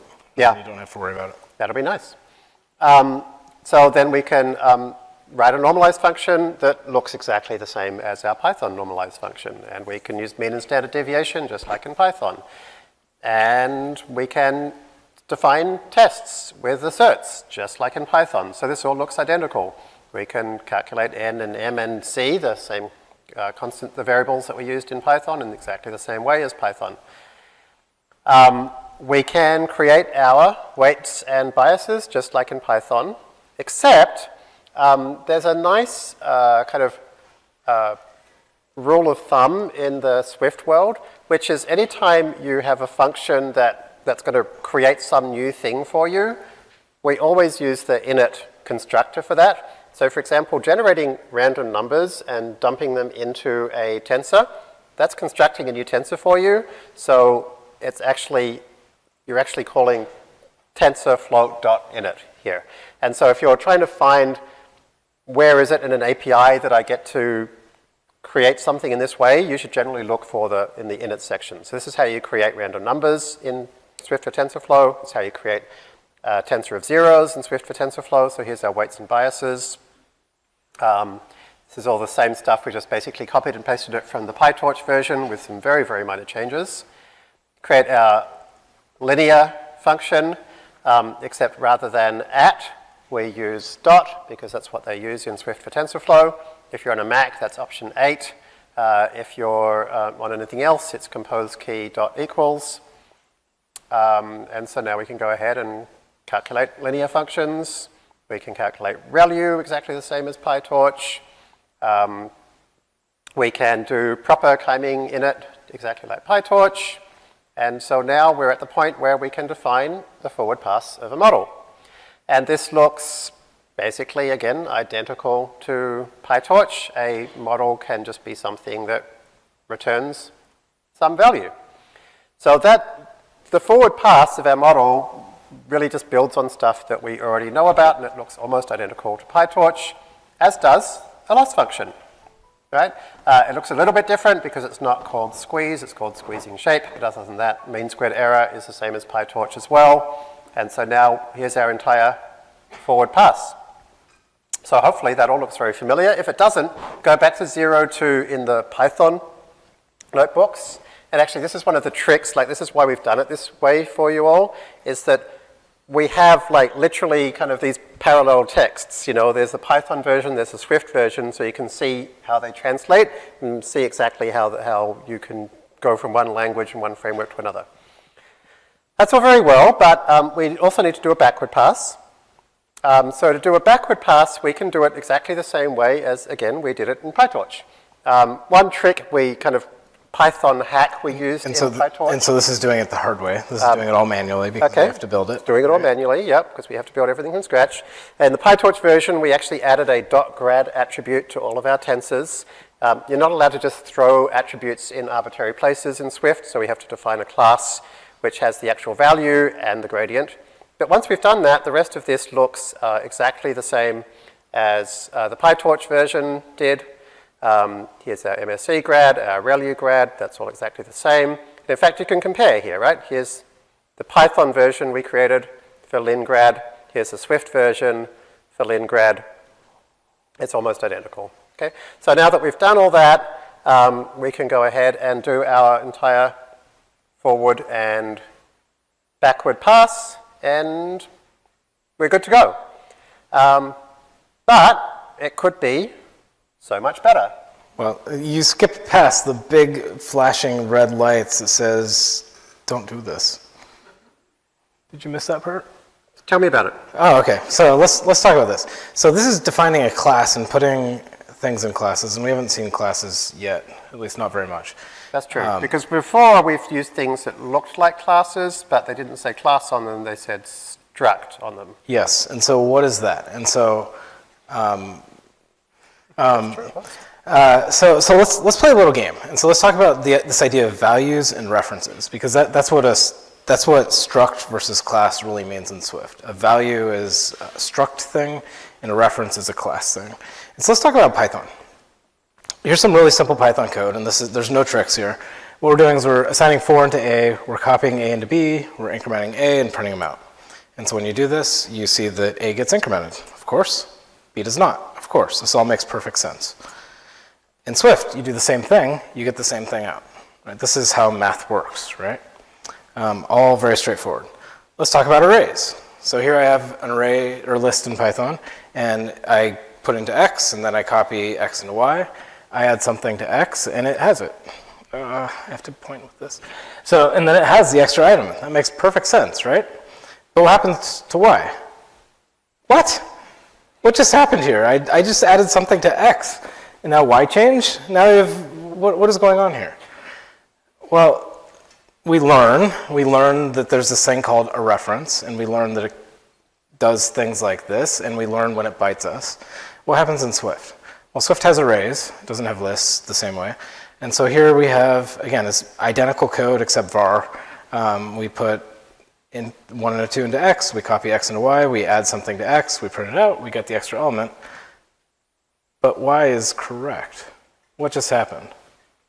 So this is something called value and reference semantics. And in Swift, arrays, dictionaries, tensors, like all these things have what's known as value semantics. And let's dive in a little bit about what that is. So a value in something that has value semantics is a variable that, sorry, this is self-referential. When you declare something in your code, you're declaring a name. And if it's a name for a value, that name stands for that value. Right? X stands for the array of elements that it contains. This is how math always works. This is what you expect out of basic integers. This is what you expect out of basic things that you interact with on a daily basis. Reference semantics are weird if you think about it. So what we're doing is we're saying that X is a name for something else. And so we usually don't think about this until it comes around to bite us. And so this is kind of a problem. And let's dive in a little bit to understand why this causes problems. So here's a function. It's doThing. It's something that Jeremy wrote with a very descriptive name. And it takes t, and then it goes and updates this, and that's fine, right? It's super fast. Everything is good. You move on and put in a workbook, and then you build the next workbook. Next workbook calls into doThing, and you find out, oh, well, it changed the tensor I passed in, but I was using that tensor for something else. And now I've got a problem because it's changing a tensor that I wanted to use. And now I've got this bug, I have to debug it, and I find out the doThing is causing the problem. And so what do? I go put a clone in there. I don't know who here adds clones in a principled way, or who I do use it in a principled way. So what we do in fastai is we kind of don't have clone, and then when things start breaking, I add clone more until things stop breaking, and then we're done. That sounds great. Yeah, so there's a lot of clone in fastai, and yeah. That's a good principle. Possibly there's the right number, or possibly a few too many, or possibly a few too few. Well, so now think about this. What we have is we have a foot gun here in the first case. So something that's ready to explode if I use it wrong. Now I added clone, and so good news, it's correct but slow. So it's going to do that copy even if I don't need to, which is really sad. In Swift, things just work. You pass in a tensor, you can update it, you can return it, and it leaves the original one alone. Arguments in Swift actually even default to constants, which makes it so that you can't do that. If you do actually want to modify something in the caller, you can do that too. You just have to be a little bit more explicit about it and use this thing called in-out. And so now if you want to update the thing somebody passed to you, that's fine, just pass it in-out, and everything works fine. And on the call side, you pass it with this ampersand thing so that they know that it can change. Now, what is going on here, right? So this is good math. This is like the correct behavior, but how does this work? Well, we were talking about names, we were talking about values. And so here I have a struct. This is a value-y thing. And so I say it has two fields, a real and imaginary. And I define an instance of my complex number here named x. And so this is saying I have x, and it's a name for the value that has 1 and 2 in it. And so if I introduce y is another notational instance of this struct. And so it also has a 1 and a 2. And if I go and I copy it, then I get another copy. And if I change one, then I update just y's. Right? This is, again, the way things should work. And so this works with structs, this works with tuples, this works with arrays and dictionaries and all that kind of stuff. How do references work? Well, references, the name here I have a class, and the class has a string and it has an integer. And so somewhere in memory, there is a string and there is an array, and they're stuck together, just like with a struct. But now when I say x is actually a reference or a pointer or a indirection. The reason for that is because you wrote class instead of struct. So by writing class, you're saying, when you create one of these things, please create a reference, not a value. Yes, that's exactly right. And now what happens with references is you now get copies of that reference. And so when I copy x into y, just like in PyTorch or Python, I have another reference or another pointer to the same data. And so that's why when you go and you update it, so I'm going to go change the array through y, it's also going to change the data that you see through x. Right? And so in Swift, you have a choice. And so you can declare things as classes. And classes are good for certain things. And they're important and valuable, and you can subclass them. And classes are nice in various ways. But you have a choice. And a lot of things that you've seen are all defined with structs because they have much more predictable behavior and they stack up more correctly. So in this case, I was trying to literally duplicate a Python/PyTorch API. And so I just found I wasn't able to unless I used class. Yes. But then you kind of said, okay, well, that's how you do it, but... Yeah, and we'll get back to autodiff in a second. But don't do it that way. Yeah, and so you can absolutely do that. And again, when you're learning Swift, it's fine. Just reach for the things that are familiar, and then you can learn as you go. That's perfectly acceptable. But here we're trying to talk about things Swift is doing to help save you and make your code more efficient and things like that. And I still reach for class a lot, but then every time a real Swift programmer takes my thing that had class and replaces it with something more Swifty, it ends up being like shorter and easier to understand. And so like I agree, like go for it, get things working with class. But when it becomes time, start to work with this and look at it and figure out how it works.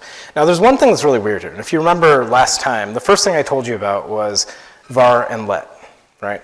And what is going on here? This does not make any sense. We've got y, and now we are updating, if this thing will go away, we are updating a thing in y even though y is a constant. And what does that even mean? Well, the reason here is that the thing that is constant, is this reference.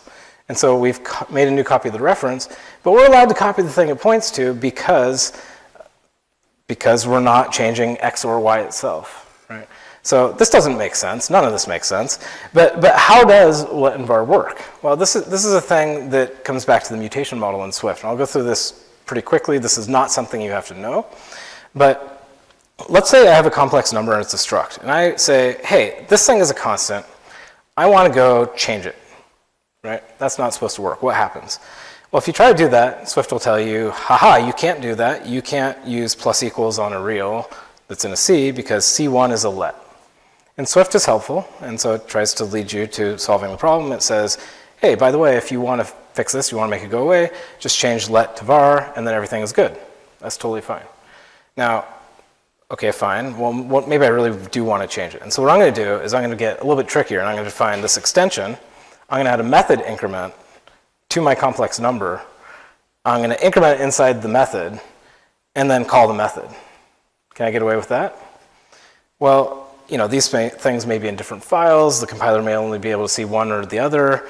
And so if you run this, it has no idea whether increment's going to change that thing, right? And so what the compiler does is says, well, you can't increment real inside of this increment method either, because it says self is immutable. And it says mark method mutating to make self mutable. Now, the thing to think about in methods, both in Python but also in Swift, is that they have a self. Right? In Python, you have to declare it. Swift has it too. It's just not making you write it all the time because that would be annoying. And so when you declare a method on a struct, what you do is you're getting self, and it's a copy of the struct. Okay? Now, what this is saying that, hey, you're actually changing self.real. Self is constant, and so you can't do that here. But what you can do is you can mark it mutating. And so what that looks like is that says, we can mark this function as mutating. And what that does is it says, our self is now one of these in-out things, the in-out thing that allows us to change it in the caller. And because it's now mutating, it's totally fine to change it. That's no big deal. And the compiler leads you to this and shows you what to do. But now we come back to this problem over here. We say, well, we have a constant, we're calling increment. How does that work? Well, it still doesn't. The compiler will tell you, hey, you can't do that. You can't mutate C1. And now it knows the increment can change it. And so it says, really, really, really, if you want to do this, go mark C1 as a var. And Jeremy would say, just mark everything as a var, because Pretty much. that's how he is. And so the nice thing about this, though, is that it all stacks up nicely and it all works. And this is what allows, this is kind of the underlying mechanics that allow the value stuff to work. Now, you may be wondering, how is this efficient? So we were talking about in the PyTorch world, you end up copying all the time, even if you don't end up needing it. In Swift, we don't want to do all those copies. And so, on the other hand, we don't want to be like always copying. So where do the copies go and how does that work?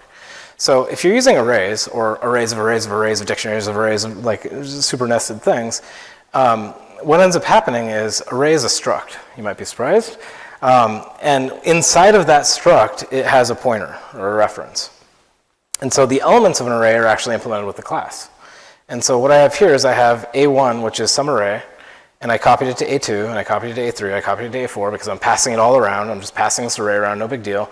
And what happens is I'm just copying this reference, and it happens to be buried inside of a struct. And so this passing around arrays, full value semantics, super cheap, no problem. It's not copying any data, it's just passing the pointer around, right? Just like you do in C or even in Python.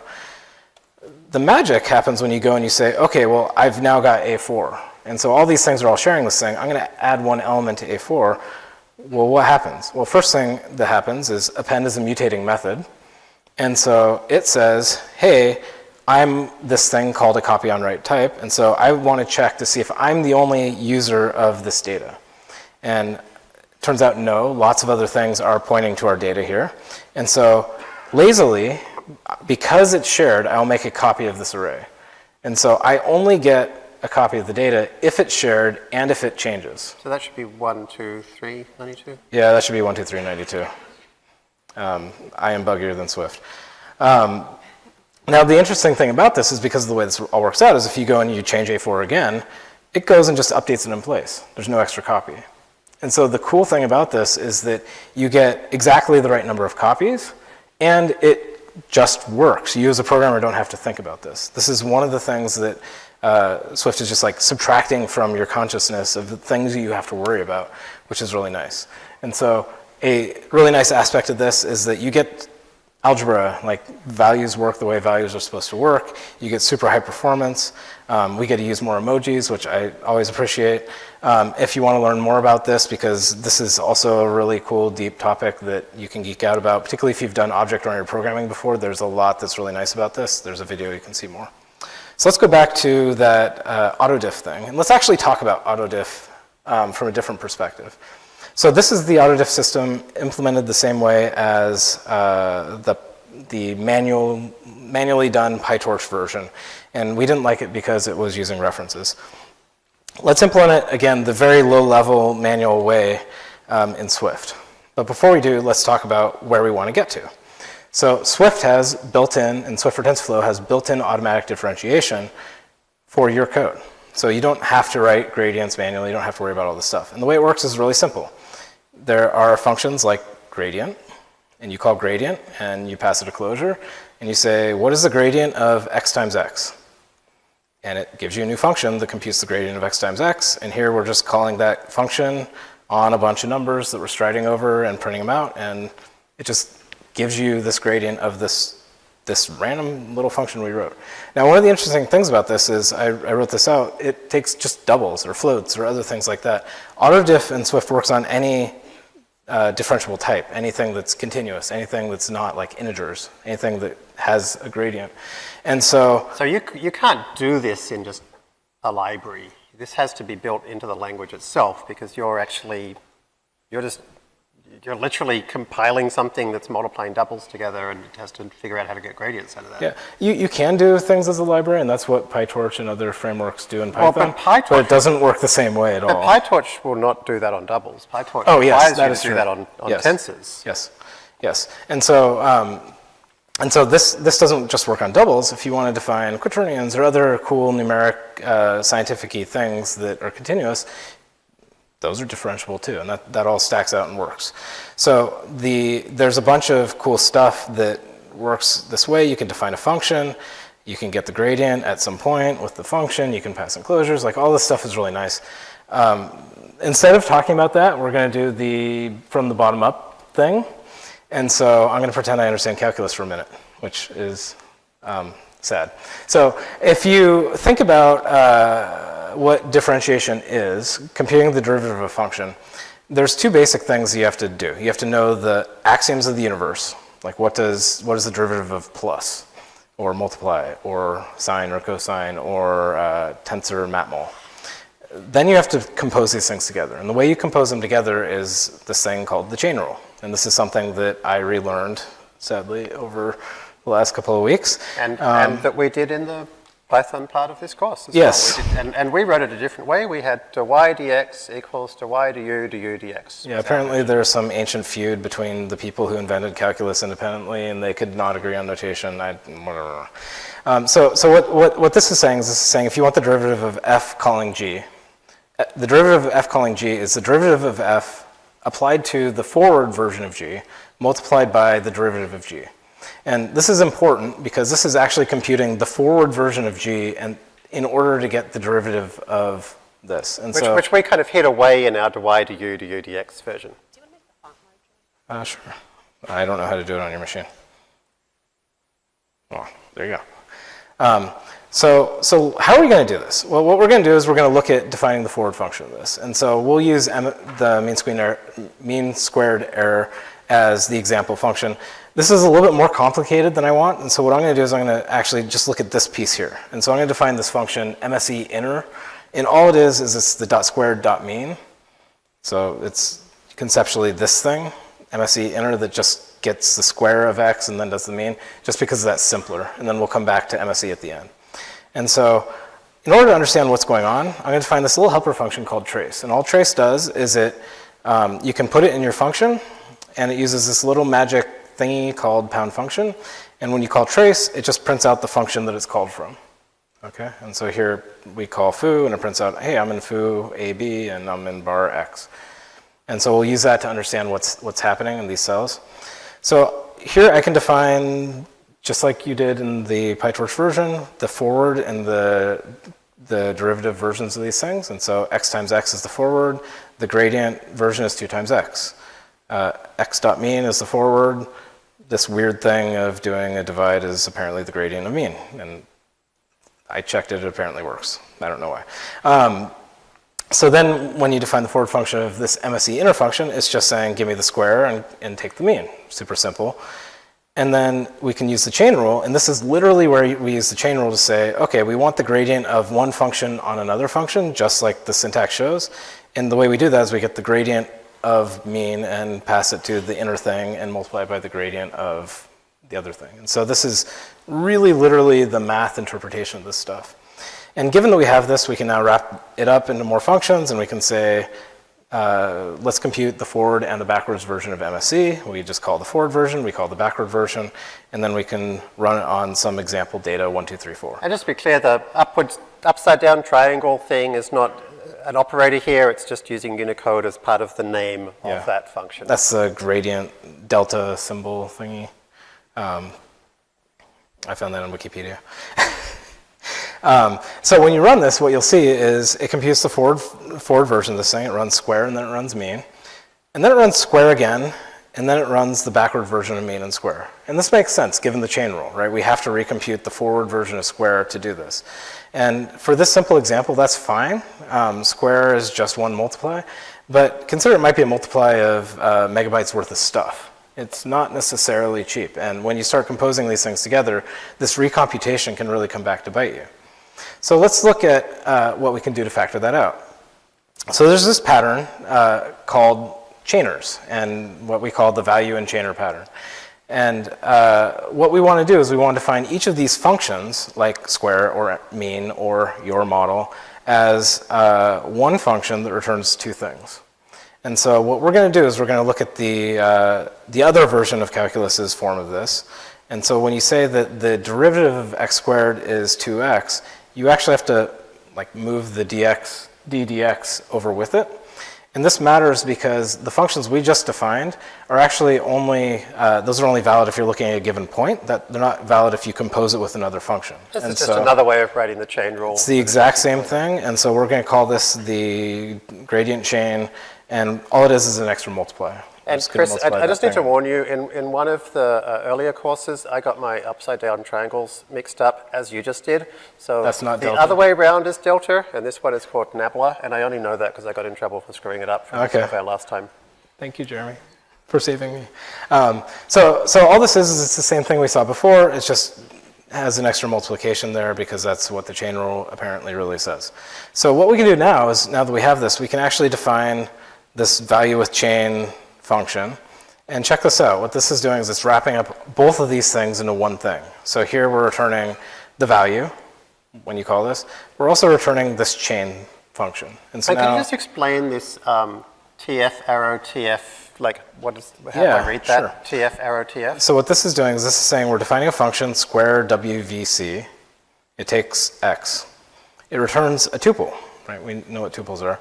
These are fancy tuples like you were showing before where the two things are labeled. So there's a value member of the tuple and there's a chain label of the tuple. The value is just a tensor float. The chain is actually going to be a closure. And so this says it is a closure that takes a tensor float and returns a tensor float. So that's just a way of defining a type in Swift where the type is itself a function. Yep. And so what square VWC is going to be is it's going to be two things. It's the forward thing, the multiply x times x, and then it's the backwards thing, the thing we showed just up above that does ddx times 2 times x. And the forward thing is the actual value of the forward thing, but the backward thing is a function that will calculate the backward thing. And the chain here is returning a closure, and so it's not actually doing that computation. So we can do the same thing with mean, and there's the same computation. And so now what this is doing is this a little abstraction that allows us to pull together the forward function and the backward function into one little unit. And the reason why this is interesting is we can start composing these things. And so this MSE inner thing that we were talking about before, which is mean followed by square, or square followed by mean, we can define, we just call square VWC, and then we pass the value that it returns into the mean VWC, and then the result of calling this thing is mean.value, and the derivative is those two chains stuck together. And so if we run this, now we get this really interesting behavior where when we call it, we're only calling the forward functions once and the backward function once as well. And we also get the ability to separate this out. And so here what we're doing is we're calling the VWC for the whole computation, which gives us the two things. And here we're using the value. So we got the forward version of the value. And if that's all we want, that's cool. We can stop there. But we don't. We want the backward version too. And so here we call it we call the chain function to get that derivative. And so that's what gives us both the ability to get the forward and the backward separate, which we need, but also it makes it so we're not getting the recomputation because we're reusing the same values within these closures. So given that we have these like infinitesimally tiny little things, let's talk about applying this pattern. I'll go pretty quickly because the details aren't really important. So ReLU is just max with 0, and so we're using the same thing as ReLU grad from before. Here's the lin grad using the PyTorch style of doing this, and so all we're doing is we're pulling together the forward computation in the value thing here, and then we're doing this backward computation here, and we're doing this with closures. So can I just talk about this difference? Because it's really interesting because, this is the version that Silva and I wrote when we just pushed it over from PyTorch. And we actually did the same thing that Chris just did, which is we avoided calculating the forward pass twice. And the way we did it was to cache away in in.grad and out.grad and n.inner, the intermediate values, so that we could then use them again later without recalculating them. Now, what Chris is showing you here is doing the exact same thing, but in a much more automated way, right? It's a very mechanical process. Yeah, so rather very than having to kind of boring. use this kind of very heuristic, hacky, one-at-a-time approach of saying, what do I need at each point?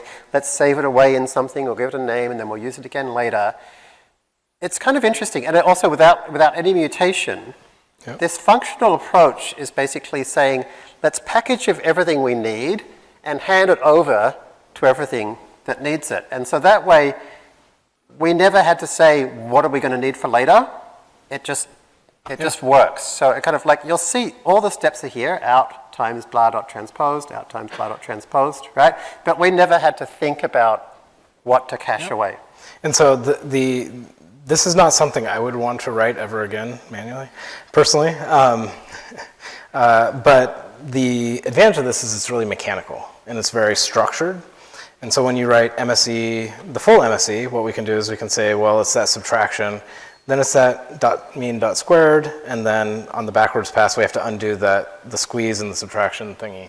And so it's very mechanical how it plugs together. Now we can write that forward and backward function, and it looks very similar to what the manual version of the PyTorch thing looked like, where you're calling these functions, and then in the backward version you start out with 1, because the gradient of the loss with respect to itself is 1, which now I understand, thanks to Jeremy. Then they chain it all together and you get the gradients. And through all of this work, again, what we've ended up with is we've gotten a forward and backwards pass, we get the gradients of the thing, and now we can do optimizers and apply the updates. Now, And can I just mention, like, what Chris was saying about this one thing here and so forth? For Chris and I, we took a really long time to get to this point, and we found it extremely difficult. And at every point up until the point where it was done, we were totally sure we weren't smart enough to do it. yes, And so, like, please don't worry that there's a lot here and that you might be feeling the same way Chris and I did. But yeah, you'll get there, right? this was a harrowing journey. Yeah, it's okay if this seems tricky, but Yes. just go through each step one at a time. Yeah, but so again, this is talking about the low level mathy stuff that underlies calculus. And so the cool thing about this, though, from the Swift perspective, is this is mechanical, and compilers are good at mechanical things. And so one of the things that we've talked about a lot in this course is the idea of they're primitives, they're the atoms of the universe, and then there are things you build out of them. And so the atoms of the universe for tensor, the atoms of the universe for float, we've seen, right? And so we've seen multiply, and we've seen add on floats. Well, if you look at the primitives of the universe for tensor, they're just methods, and they call the raw ops that we showed you last time, right? And so if you go look at the TensorFlow APIs, what you'll see is those atoms have this thing that Swift calls them VJPs for weird reasons. This defines exactly the mechanical thingy that we showed you. And so the atoms know what their derivatives are, and the compiler doesn't have to know about the atoms, but that means that if you want to, you can introduce new atoms. That's fine. The payoff of this now, though, is you don't have to deal with any of this stuff. So that's the upshot. What I can do is I can define a function. So here's MSE inner, and it just does dot squared dot mean, and I say make it differentiable, and I can actually get that weird thing, that chainer thing, directly out of it, and I can get direct low-level access if for some reason I ever wanted to. Generally you don't, and that's why you say give me the gradient or give me the value and the gradient, and so this stuff just works. And the cool thing about this is this all stacks up from very simple things, and it composes in a very nice way. And if you want to, you can now go hack up the internals of the system and play around with the guts, and it's exposed and open for you. But if you're like me, at least, you would stay away from it and just write math. Well, I mean, sometimes we do need it, right? So you'll remember when we did the heat maps, right? To calculate those heat maps, we actually had to dive into the registering a backward callback in PyTorch and grab the gradients and then use those in our calculations. And so, there's plenty of stuff we come across where you actually need to work with this. Yeah, and there are some really cool things you can do too. So now we ended up with the model, and so this is something that I never got around to doing the fix me. So here's our forward function. Here we're implementing it with matmols and with the lin function, the ReLUs, and things like that. The bad thing about defining a forward function like this is you get tons of arguments to your function. And so some of these arguments are things that you want to feed into the model. Some of these things are parameters. And so as a refactoring, what we can do is we can introduce a struct, you might be surprised, that puts all of our parameters into it. And so here we have my model, and we're saying it is differentiable. And what differentiable means is it has a whole bunch of floating point stuff in it, and I want to get the gradient with respect to all of these. Okay? So now I can shove all those arguments into the struct. It gives me a nice capsule to deal with. And now I can use the forward function on my model. I can declare it as a method. This is starting to look nicer. This is more familiar. And I can just do math, and I can use W1 and B1, and these are just values defined on our struct. Now I can get the gradient with respect to the whole model and our loss, right? And all of this is building up on top of all those different primitives that we saw before, that we, and the chain rule and all these things, that now we can say, hey, give us the gradient of the model with respect to X train and Y train, and we get all the gradients of W1, B1, W2, B2. And all this stuff works. You can see it all calling the little functions that we wrote, and it's all pretty fast. Now, again, like we were just talking about, this is not something you should do for matmul or convolution, but there are reasons why this is cool. And so there are good reasons and there are annoying reasons, I guess. So sometimes the gradients you get out of any autodiff system will be slow because you do a ton of computation, and it turns out the gradient ends up being more complicated, and sometimes you want to do an approximation.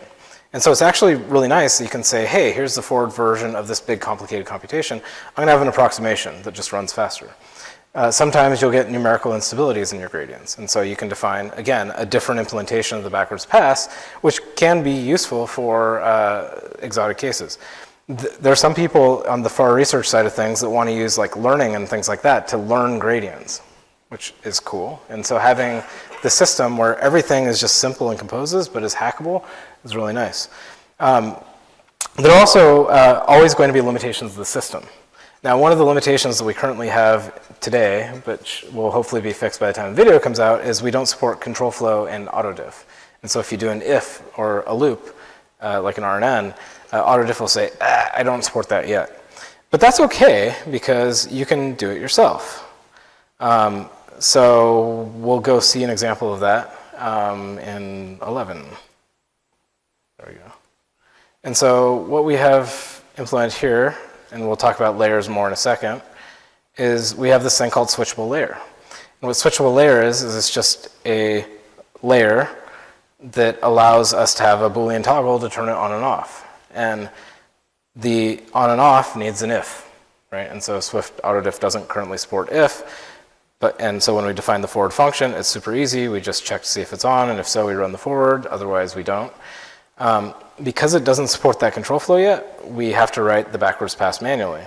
And we can do that using exactly all the stuff that we just showed. We implement the value, and we implement the chainer thing, and we can implement it by returning the right magic set of closures and stuff like that. And so, you know, it sucks that Swift doesn't support this yet, but it's an infinitely hackable system, and so for this or anything else, you can go and customize it to your heart's content. Yeah, and I mean, one of the key things here is that Chris was talking about kind of the atoms, and at the moment the atoms is TensorFlow, which is way too big an atom. It's a very large atom. But at the point when we're kind of in MLIR world, the atoms are the things going on inside your little kernel DSL that you've written. And so this ability to actually differentiate on float directly suddenly becomes super important, because it means that, like, I mean, for decades, people weren't doing much researchy stuff with deep learning, and one of the reasons was that none of us could be bothered implementing a accelerated version of every damned you know, CUDA operation that we needed to do the backward pass of and do the calculus and blah, blah, blah. Nowadays, we only work with a subset of things that, like, PyTorch and stuff already supports. So at the point where, you know, so this is the thing about why we're doing this stuff with Swift now, is that this is the foundations of something that in the next year or two will give us all the way down infinitely hackable, fully differentiable system. Yep. Can we jump to layer really quick? So we've talked about matmul, we've talked about autodiff. Now let's talk about other stuff. So layers are now super easy. It just uses all the same stuff you've seen. And so if you go look at layer, it's a protocol, just like we were talking before. And layers are differentiable. Like they contain bags of parameters, just like we just saw. The requirement inside of a layer is you have to have a call. So layers in Swift are callable, just like you'd expect. And they work with any type that's an input or an output. And what layer says is the input and output types just have to be differentiable. And so layer itself is really simple. Yeah, and so underneath here you can see us defining a few different layers. So for example, here is the definition of a dense layer, right? And so then now that we've got our layers and we've got our forward pass, that's enough to actually allow us to do mini batch training. And I'm not going to go through all this in any detail other than just to point out that you can see here is defining a model, and it's just a layer because it's just a differentiable thing that has a call function. And you can call the model layer. We can define log softmax. We can define negative log likelihood, log sum exp. Once we've done all that, we're allowed to use the Swift for TS version because we've done it ourselves. And at that point, we can create a training loop. So we'll define accuracy, just like we did in PyTorch, set up our mini batch, just like we did in PyTorch. And at this point, we can create a training loop. So we just go through and grab our X and Y and update all of our things. You'll notice that there's no torch.nograd here, and that's because in Swift, you opt into gradients, not out of gradients. So you wrap the stuff that wants gradients inside value with gradient. And there we go. So we've got a training loop. Now, one really cool thing is that all of these things end up packaged up together thanks to the layer protocol into a thing called variables. Which layer is differentiable. Yeah, so differentiable is also a protocol. Protocols have lots of cool stuff on them. So thanks to that, we don't have to write anything else. We can just say model.variables minus equals LR times grad, and it just works. Thanks to the magic of protocol extensions, our model got that for free because we said it's a layer. Yep. Okay, so I think that's about all we wanted to show there. So now that we've got that, we're actually allowed to use optimizers, so we can just use that instead, and that gives us a standard training loop, which we can use. And then on top of that, we can add callbacks, which I won't go into the details, but you can check it out in 0.4, and you will find that, let's find them, here we go. We'll find a learner class, which has the same callbacks that we're used to. And then, eventually, we'll get to the point where we've actually written a stateful optimizer with hyperparameters, again, just like we saw in PyTorch. And most of this will now look very familiar. We won't look at dictionaries now, but they're almost identical to PyTorch dictionaries, and we use them in almost the same way. So you see we've got states and steppers and stats, just like in PyTorch. And so eventually, you'll see we have things like the lamb optimizer written in Swift, which is pretty great. And it's the same amount of code. And things like squared derivatives, we can use our nice little Unicode to make them a bit easier to see. And so now we have a function create an SGD optimizer, a function to create an atom optimizer. We have a function to do one-cycle scheduling. And thanks to matplotlib, we can check that it all works. Yep. So it's all there. This is really the power of the abstraction, coming back to one of the earlier questions of, earlier today we started in C, and we were talking about very abstract things like protocols and how things fit together. But when you get those basic things, and this is one of the reasons why learning Swift goes pretty quickly, you get the basic idea, and now it applies everywhere. Yeah, and here we are doing mix-up.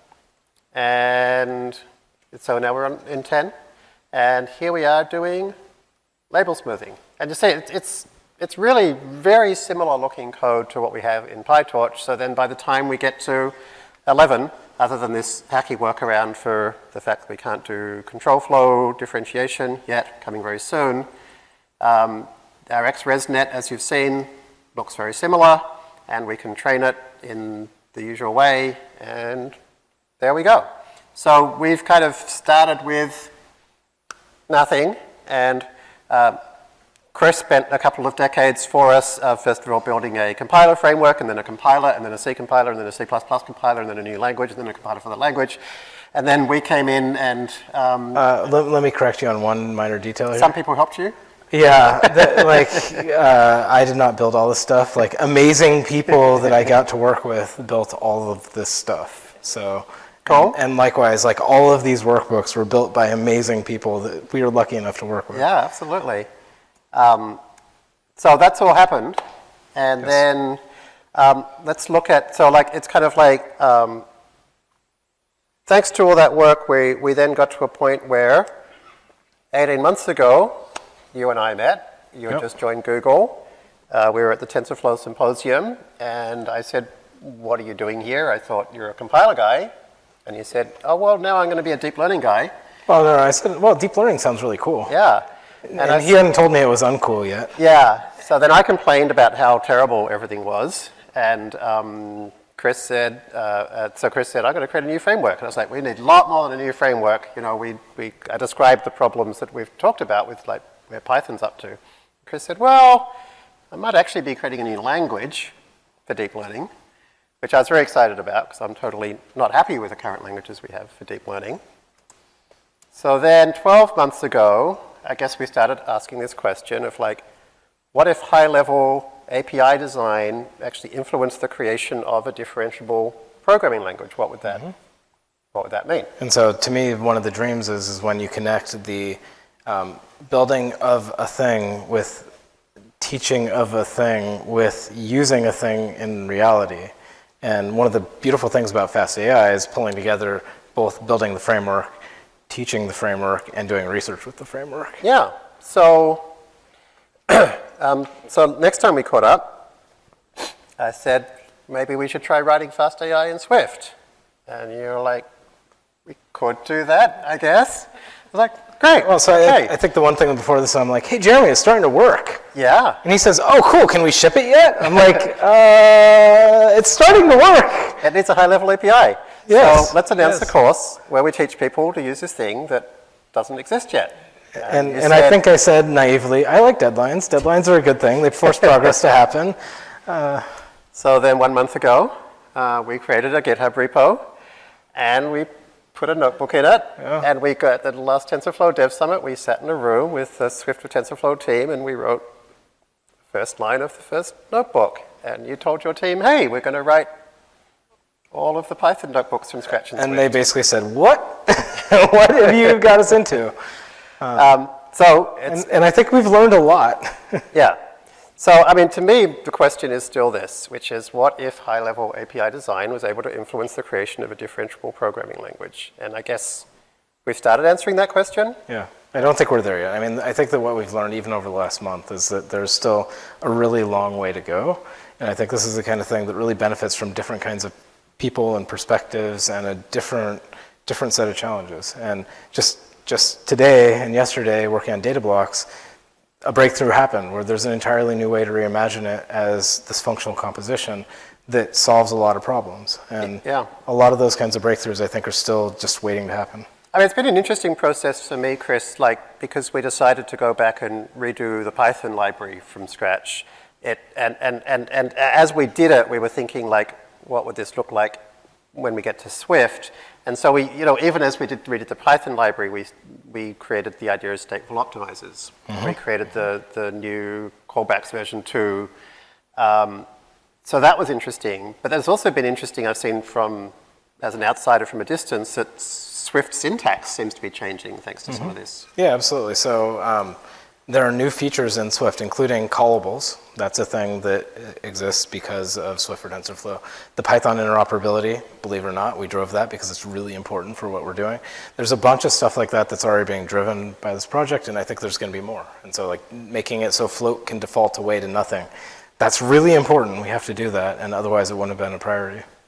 So, I mean, so it's still really, really early days.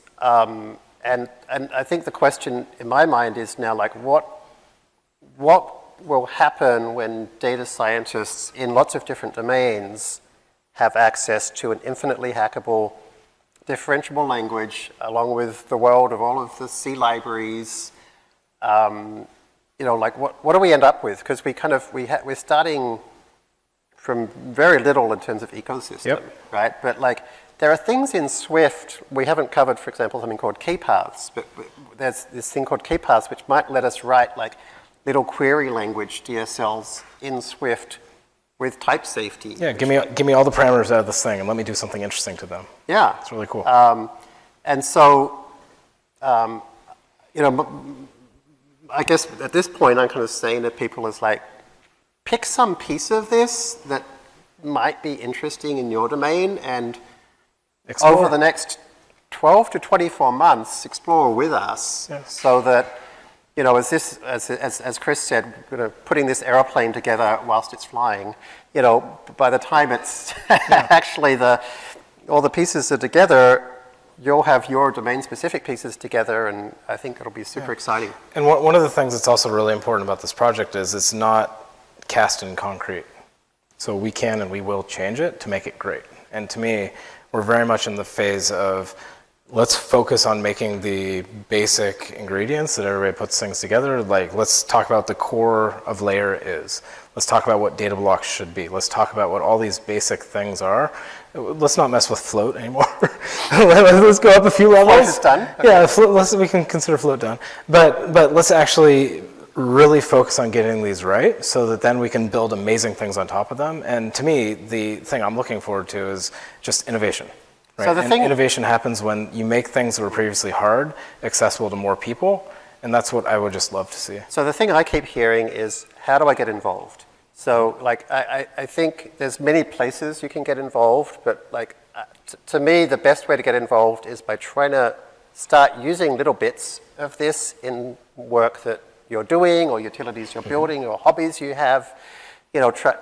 It's not so much how do I add some new custom derivative thing into Swift for TensorFlow, but it's like, implement some notebook that didn't exist before, or take some Python library that you've liked using and try and create a Swift version. Try something, write a blog post. Right? I mean, so one of the things when Swift first came up is that a lot of people were blogging about their experiences and what they learned and what they liked and what they didn't like. And that's an amazing communication channel because the team listens to that. And that's a huge feedback loop because we can see somebody was struggling about it. And even over the last couple of weeks when Jeremy complains about something, we're like, oh, that is really hard. Maybe we should fix that. And we do change it. And then progress happens, right? Yeah. And so we want that feedback loop, and blogs and other kinds of it's a very receptive community, really very great. receptive team, for sure. Were there any highlight questions that you wanted to ask before we wrapped up, Rachel? Not really? Okay. Well, I mean, let me say this, Chris. It's been an absolute honor and absolute pleasure to get to work with you and with your team. It's like a dream come true for me, and to see what is being built here. And you're always super humble about your influence, but I mean, you've been such an extraordinary influence in how all the things that you've helped make happen, and I'm super thrilled for our little community that you've let us piggyback on yours a little bit. Thank you so much for this opportunity. And from my perspective, as a tool builder, right? Tool builders exist because of users, and I want to build a beautiful thing, and I think everybody working on the project wants to build something that is really beautiful, really profound, that enables people to do things they've never done before. I'm really excited to see that. I think we're already seeing that starting to happen. So thank you so much, and thanks everybody for joining us. For having us. See you on the forums.